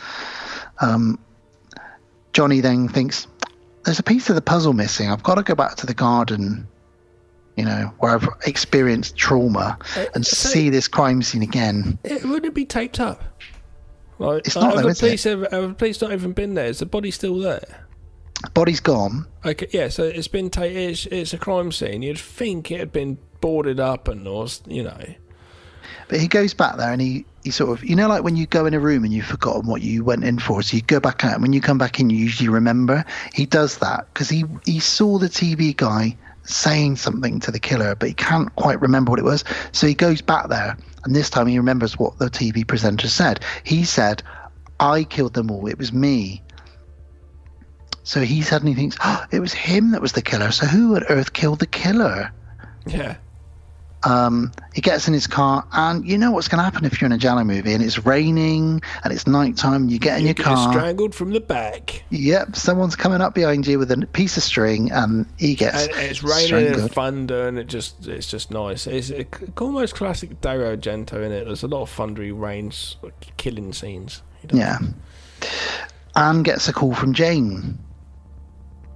Finally, she says, "I know you're in Rome." She says, "I am, and I've done something. You need to come over. Anne, will you come over?" She's acting crazy. She's sort of giggling to herself. And we have seen the killer very quickly take an axe hidden in a tree. He did. So it's the murder weapon he obviously hid, and the cops didn't do a very good job looking around the grounds for the murder weapon. We see a female detective at the police station interviewing people, and she talks to our main detective about, how's the trail going? How's the case going? We've got some more clues. We've got some more information. And she goes off to do something. And we'll see her again in a minute. Jane, in her red shoes, waits for Anne. So a little red herring here, literally with the red shoes. And she's holding a gun. She's waiting for Anne to arrive. What's she going to do? Is she going to kill herself? Is she going to kill Anne? We don't know. And suddenly, she hears something outside. The window blows open. She sits back down, and then an axe comes through the window and chops off her hand. Indeed. This is Tarantino's favourite on-screen kill of all time. Weirdly, yeah. But he loves the arterial spray of her stump as it sprays at the wall like a piece of art. And I agree, and probably mimicked that in a little bit in Kill Bill. I wanted to do it in Shadow of Death, and we couldn't do it as good. It's such a great splash of red, and they use that really deep red, if you pardon the pun, which is another Argento movie. They use that real colour of deep red, like the Hammer horror films. We cut to the flashback of the beach woman. Yes, well, we do see a shadow of someone chopping up the body, but yes, then it's a flashback. Yeah, and it shows red shoes, and she's stabbed up as well. Yeah. So someone is getting revenge on her. Then the female cop arrives at Jane's. She walks in, and we get a reveal from the feet up of who the killer is. It's Peter. Yeah. And he kills this female detective. chops her up, and then the main detective arrives, and he is caught red-handed at this point. Yeah, he's not getting out of this. He's got two bodies. One of them is his colleague, and Peter sort of says, it's like writing a book. I can just get away with it and make it up as I go along. And he's sort of losing his mind a little bit. And basically reveals that he knew all along about John Saxon having an affair with Jane. And he basically used the killer to be able to get revenge on John Saxon and Jane. And so killed them. Yep. The detective walks towards him and he pulls out a fake razor. We don't know it at the time, but a fake prop razor. And Peter goes and slits his own throat. And it looks fantastic, actually. Yeah, it does. The accent really quite, oof, that's quite gruesome. So the detective and Anne leave, and they go in and sit in the car, and he radios in and says, it's all finished. We know the killer was. All the bodies are in there. Then he goes back in the house. And because, like I said, he's been a reader of all these novels, he loves trying to figure out, the killer. And the writer has outwitted him because he faked his death. It was a prop razor. He finds it on the floor with a button on it you press that squirts fake blood out of it. And he's gone. And he's not there. It's almost a Scream moment, really, isn't it? He bends down to pick something up. And we get a shot that we used in Shadow of Death, or tried to accomplish in Shadow of Death, where the killer has stood behind the person. Remember, I bent down as my character to pick up the walkie-talkie. Oh, yeah. And the killer was behind me. It's exactly shot for shot that, but... Oh, I didn't. I don't think we accomplished it as well as this, but... Okay, cool. This is Argento. And when he stands back up, Peter axes him, kills him, and they sort of, during the struggle, they knock over this really big, spiky metal sculpture full of horrible sharp bits, which goes up against the door. Anne hears all the crashing from outside. She goes back in, kicks the door open just as Peter's running towards her, and he gets impaled by a piece of art. So he was killed by art in the end. And it kills Peter. He's dead. And she just screams and screams for quite a long time in the rain and the lightning. And then we get the score kick in as it sort of fades out of her scream slightly. Yeah, going to Goblin, yeah. Apparently she was only going to do a little scream, but she decided she'd go for it. And Argento was quite shocked, but he left in the really long scream because he said, if something shocks me, I'd like to leave it in. And that's the end. Yeah. Of Tenebrae. Kind of powered through that one, really, but it is a very, very fast-paced film. It's an hour and 40, but it doesn't feel like it. No, it is an enjoyable movie. It has everything you want. It's got the mysteries, the twists, John Saxon with his hat, And it can be confusing the first couple of times you watch it, because... Yeah, I was a little bit confused. And even when you go back, like you and Sarah, you mentioned you go back knowing that Peter Neal is the killer, but then you're like, well, how could he be the killer? But then you forget that there's another killer. Which is good. So I enjoyed it. It was nice going through it with you here. It's actually cleared it fairly simply in my mind now. It's not too bad at all. It's a masterpiece in Giallo. And it's one of Argento's best films. He does two films. He does Giallo movies and he does horror. And this is probably his best Giallo movie. We didn't give a thumbs up to Torso. It's probably both of us giving it a thumbs up. Yeah, thumbs up for both films. And a thumbs up for Tenebrae. Fantastic two movies. Thank you for the choices there. Yeah, Kev. Thank you so much, our bearded brother from across the pond. We're going to have to take that crown off though, aren't we? But... We are, yeah. Let me just remove that before we go to our outro. Sorry, Kev. Give it back. There we go. Pop it in the box, ready for the next one in a couple of episodes' time. But yes, hope we did those films justice for you. Absolutely love talking Giallo and those two movies. But now it's time for us to take a wee break before we say our goodbyes. Indeed, be back real soon.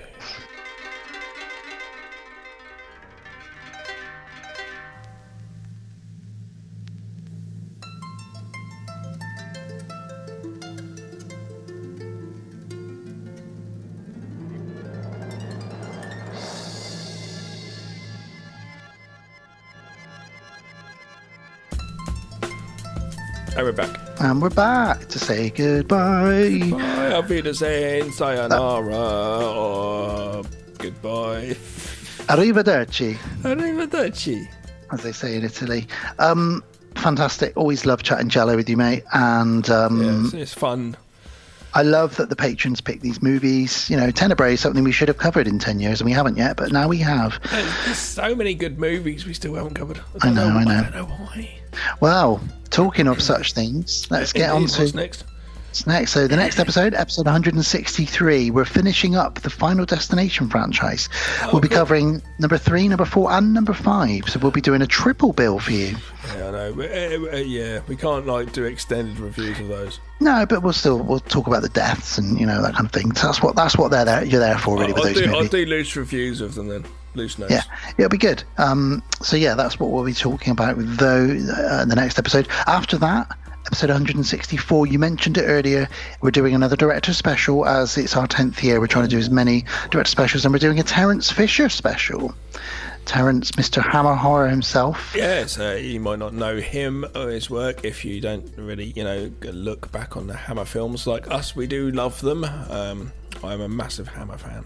And we've each picked a Terence Fisher movie, and they weirdly both have beasts in the title. So Gav's picked 1959's Hound of the Baskervilles as Sherlock Holmes. Yeah, and I've picked Oliver Reed, 1961, The Curse of the Werewolf. Ooh, good werewolf movie as well. So that's that, and that'll take us up, really getting us ready for Halloween. Although before our Halloween special, there will be another patron pig, and I can now reveal what that will be. So Holly is going to be our next patron in a few episodes' time. She has selected very carefully 2 Irish horror comedies. I don't know what they are. Yeah, so she's selected one we've never seen called The Boys from County Hell, which is from 2020. And I'll just give you the synopsis now. This is going to get you excited. A crew of hardy road workers led by a bickering father and son must survive the night when they accidentally awaken an ancient Irish vampire. All right. And it's based on a true legend. She's been to the site. Oh, so that's your World of Strange. Exactly what my conversation was with Holly earlier today. I said, she sent me so much information on it and a documentary and stuff. So it's going to be cool. That'll be our World of the Strange. So that, I've never seen it. It's an Irish comedy horror vampire movie, and she's paired that one up with one I have seen from 2019, Extraordinary. I think you might have seen this as well. I'm not sure. I feel like possibly. I'm not sure. Rose, who is a sweet, lonely Irish driving instructor, must use her supernatural talents to save the daughter of Martin from a washed-up rock star who's using her in a satanic pact to reignite his fame. I think I have. But yeah, I have to go. It's very quirky, funny, Irish, spooky. Cheers. That's nice that you're doing it from the land of Ireland. The land of Ireland. The land of Ireland. That's cool. Yeah, thank you, Holly. Basically, we're doing an Irish double bill. And Holly I've told her that I still have a 2-disc copy of Razorblade Smile, which was her last pick. Yeah. And I'm going to be sending that to her. Maybe look up the little list of talking about other classic Irish horror films. Yeah, could do. You could do a little 10 out of 10, list. Holly, perhaps if you want to send me some of your favourites, but I'll do that as well. I'll do a bit of research because it's your episode, Holly. You can tell me to say whatever you want. But yeah, so that's what's coming up. Final Destination, Terence Fisher, and some Irish comedy horror. Fantastic stuff. Gavin? Yep. Do you want me to do some housekeeping? Please. Okay. We are the podcast on Haunted Hill. We are. As always, and for the last 10 years, we have been a proud member of... Not just a proud member. of Legion Podcast Network. You can find out more about them if you go to legionpodcast.com, where us and all the other shows under the network umbrella, you can find all the back episodes and loads of other bits and bobs on there. We're also under the Deadbolt Media umbrella. More on that in just a moment. You can email us on the podcast on Haunted Hill at outlook.com email us directly to talk to us, ask us questions, suggestions, etc. We're on Facebook as well. Just search for the podcast on Haunted Hill. We have a very active Facebook page full of fun people who post constantly, and it's such an entertaining place to be, and you'll make lots of friends on there. Like I said, it's been going 10 years, that community, so friends, we're all friends. We like scary films. And Legion have a Facebook page as well. Again, just search for Legion Podcast and you'll find that. And that's, again, in the same vein, really. Really fun community of people. Wherever you're listening to us is where you can continue to listen to us. We're on most podcast platforms: Spotify, YouTube, Podknife, Podbean, Apple Podcast Addict, and all the usual places. Just Google the podcast on Haunted Hill. And we're on Instagram, which is generally just used to promote the episodes when they come out, with a link. And it's the Podcast on Haunted Hill Insta. That's our Instagram handle. And Deadbolt Films, which is our production company, features, shorts, comics, this podcast, and Gav, your other podcast called High Strangeness Podcast, and my dearest Sarah, where we talk about weird things in the world. So deadboltfilms.com is the website. Yeah, lots of things coming at Deadbolt. There's going to be a few comic conventions. This is really for the graphic novel and comic fans out there. If you do conventions in England, I know Deadbolt have got a couple of conventions coming up, and that's the guys who do the comics are going to be at those on a Deadbolt table with selling comics and doing live signed comics and things. So deadboltfilms.com for more info. We have a YouTube channel. Nothing to do with me. My comics would be crap if I drew them. You'd be like Dennis the Menace. It'd be awful. We have a YouTube channel. Just search for Deadbolt Films, where you can see snippets and stuff of what we've been doing and done over the years. And on Instagram, the handle is Deadbolt Films, all one word. Finally, we are on Patreon, which means we have patron supporters. And we're very grateful to them. Absolutely, amazingly grateful. So thank you so much.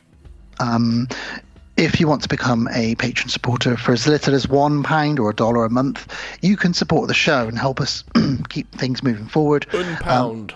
The money helps us to rent films, buy new headphones, which I really need to do soon, and other equipment. Soon. If you become a patron, there's a few perks. You'll get access to all of our back catalogue. Every Friday we drop an old episode in order, obviously.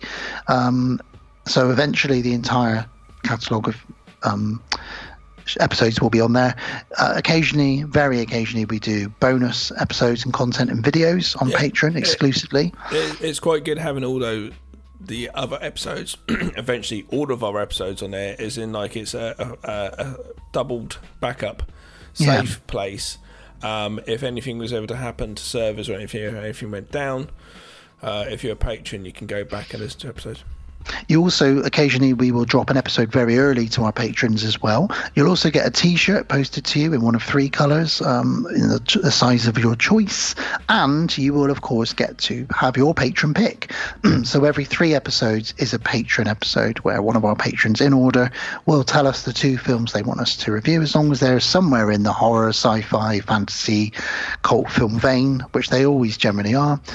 We are more than happy to discuss it. You can also send it, you don't have to, but you can send an email or a message with why you've chosen that. Like Kevin's email was full of fun and cocks and bush. It doesn't have to have as much cock and bush in it, but you can still send me an email with why you've chosen those films. And, first time you watch them, what they mean to you, that kind of thing. So yeah, if you want to become a patron, go to Patreon, search for the podcast on Haunted Hill. If you can't find that, again, our email address is thepodcastonhauntedhill@outlook.com, or you can send me a message on Facebook. I'm very active on there and I will always reply to you. And you'll also get a shout out at the end of the episode, which I'm about to do now. Yep. I'm not going to do this in the style of Giallo because that would be me putting on a terrible Italian accent, which is cultural appropriation and not very PC these days. What if you just did it as Mario? That's fine. I'll do it as John Saxon. Ow, what's that going to be? Just do it as Dan Bone. Okay, so thank you ever so much to all our patrons. Dante, Don Collier, Matthew Godley, Jamie Jenkins, our King patron, Kevin S. Fife for this episode. Also Sarah Kay, Rachel, RJ McCready, and Lex Boo, who is Holly, who is coming up in a couple of episodes' time. Thank you, guys. Thank you, guys. We love you lots. Yep. thank you to everybody for listening, supporting, sharing, liking what we do. I think, we have our birthday episodes, but it's only once a year where we get to choose the episode and program it. Can we just have one more in a year? Me and you can program one episode. I mean, it is our show and we do program. It would be nice, okay? Because once a year I can go, I can choose 2 films. But you do realise every time you tell me a film you want to review, I put it on our list. Yeah, I know, but sometimes I want to program a double bill. Okay. Can we have one more in the summer or something? When do we have it's on my birthday and your birthday. Our birthday's at the beginning of the year. Maybe in October we should almost... Maybe, yeah. All right. Just a thought. I'm happy to just a thought. Do whatever you want. I'll review anything you want me to review. Except for those photos. But also, guys, I always forget to do this. On any of those platforms you are listening to this on, if there's the ability to give us a rating or a star or a review, if you want to write a review of the show, please do so, because we don't have many and we've been going for 10 years, so it'd be great to get a few more on there. It does help the show. But that's it from us. So Gav, it's been a pleasure. Thank you. It's a good night from me in my red stilettos, leather gloves, a great big sharp razor blade creeping up behind you. Good night from John Saxon's hat. Spinning your head round. It's a good night from Goblin. Paora. Yep. And it's a good night from Argento, 155 years old, still smoking and still making films. Yes, so everyone be safe out there. Look under the beds for Dario Argento. And if you get in a car and it's raining, you're in Italy, look in the back seat, because you're going to get strangled. Michael Myers probably just watched Italian horror movies. That's where he got his ideas.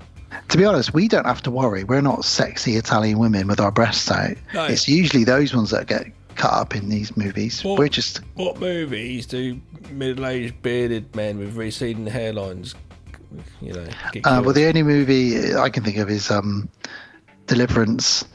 That's about it's not a good one, it's about as close as you can get. It's not good. Getting bummed in the woods isn't good. I'm the fat one who gets bummed in the woods, and you're Burt Reynolds. It's not fun at all. Well, not for me, no. Can't you choose a different fun thing where we get killed in more fun ways? Can you think of a couple of middle-aged men going off and doing something? Wood bumming. Brokeback Mountain. That's what you're thinking. Me and you. You broke my back on the mountain. There we go, guys. We'll leave it at that.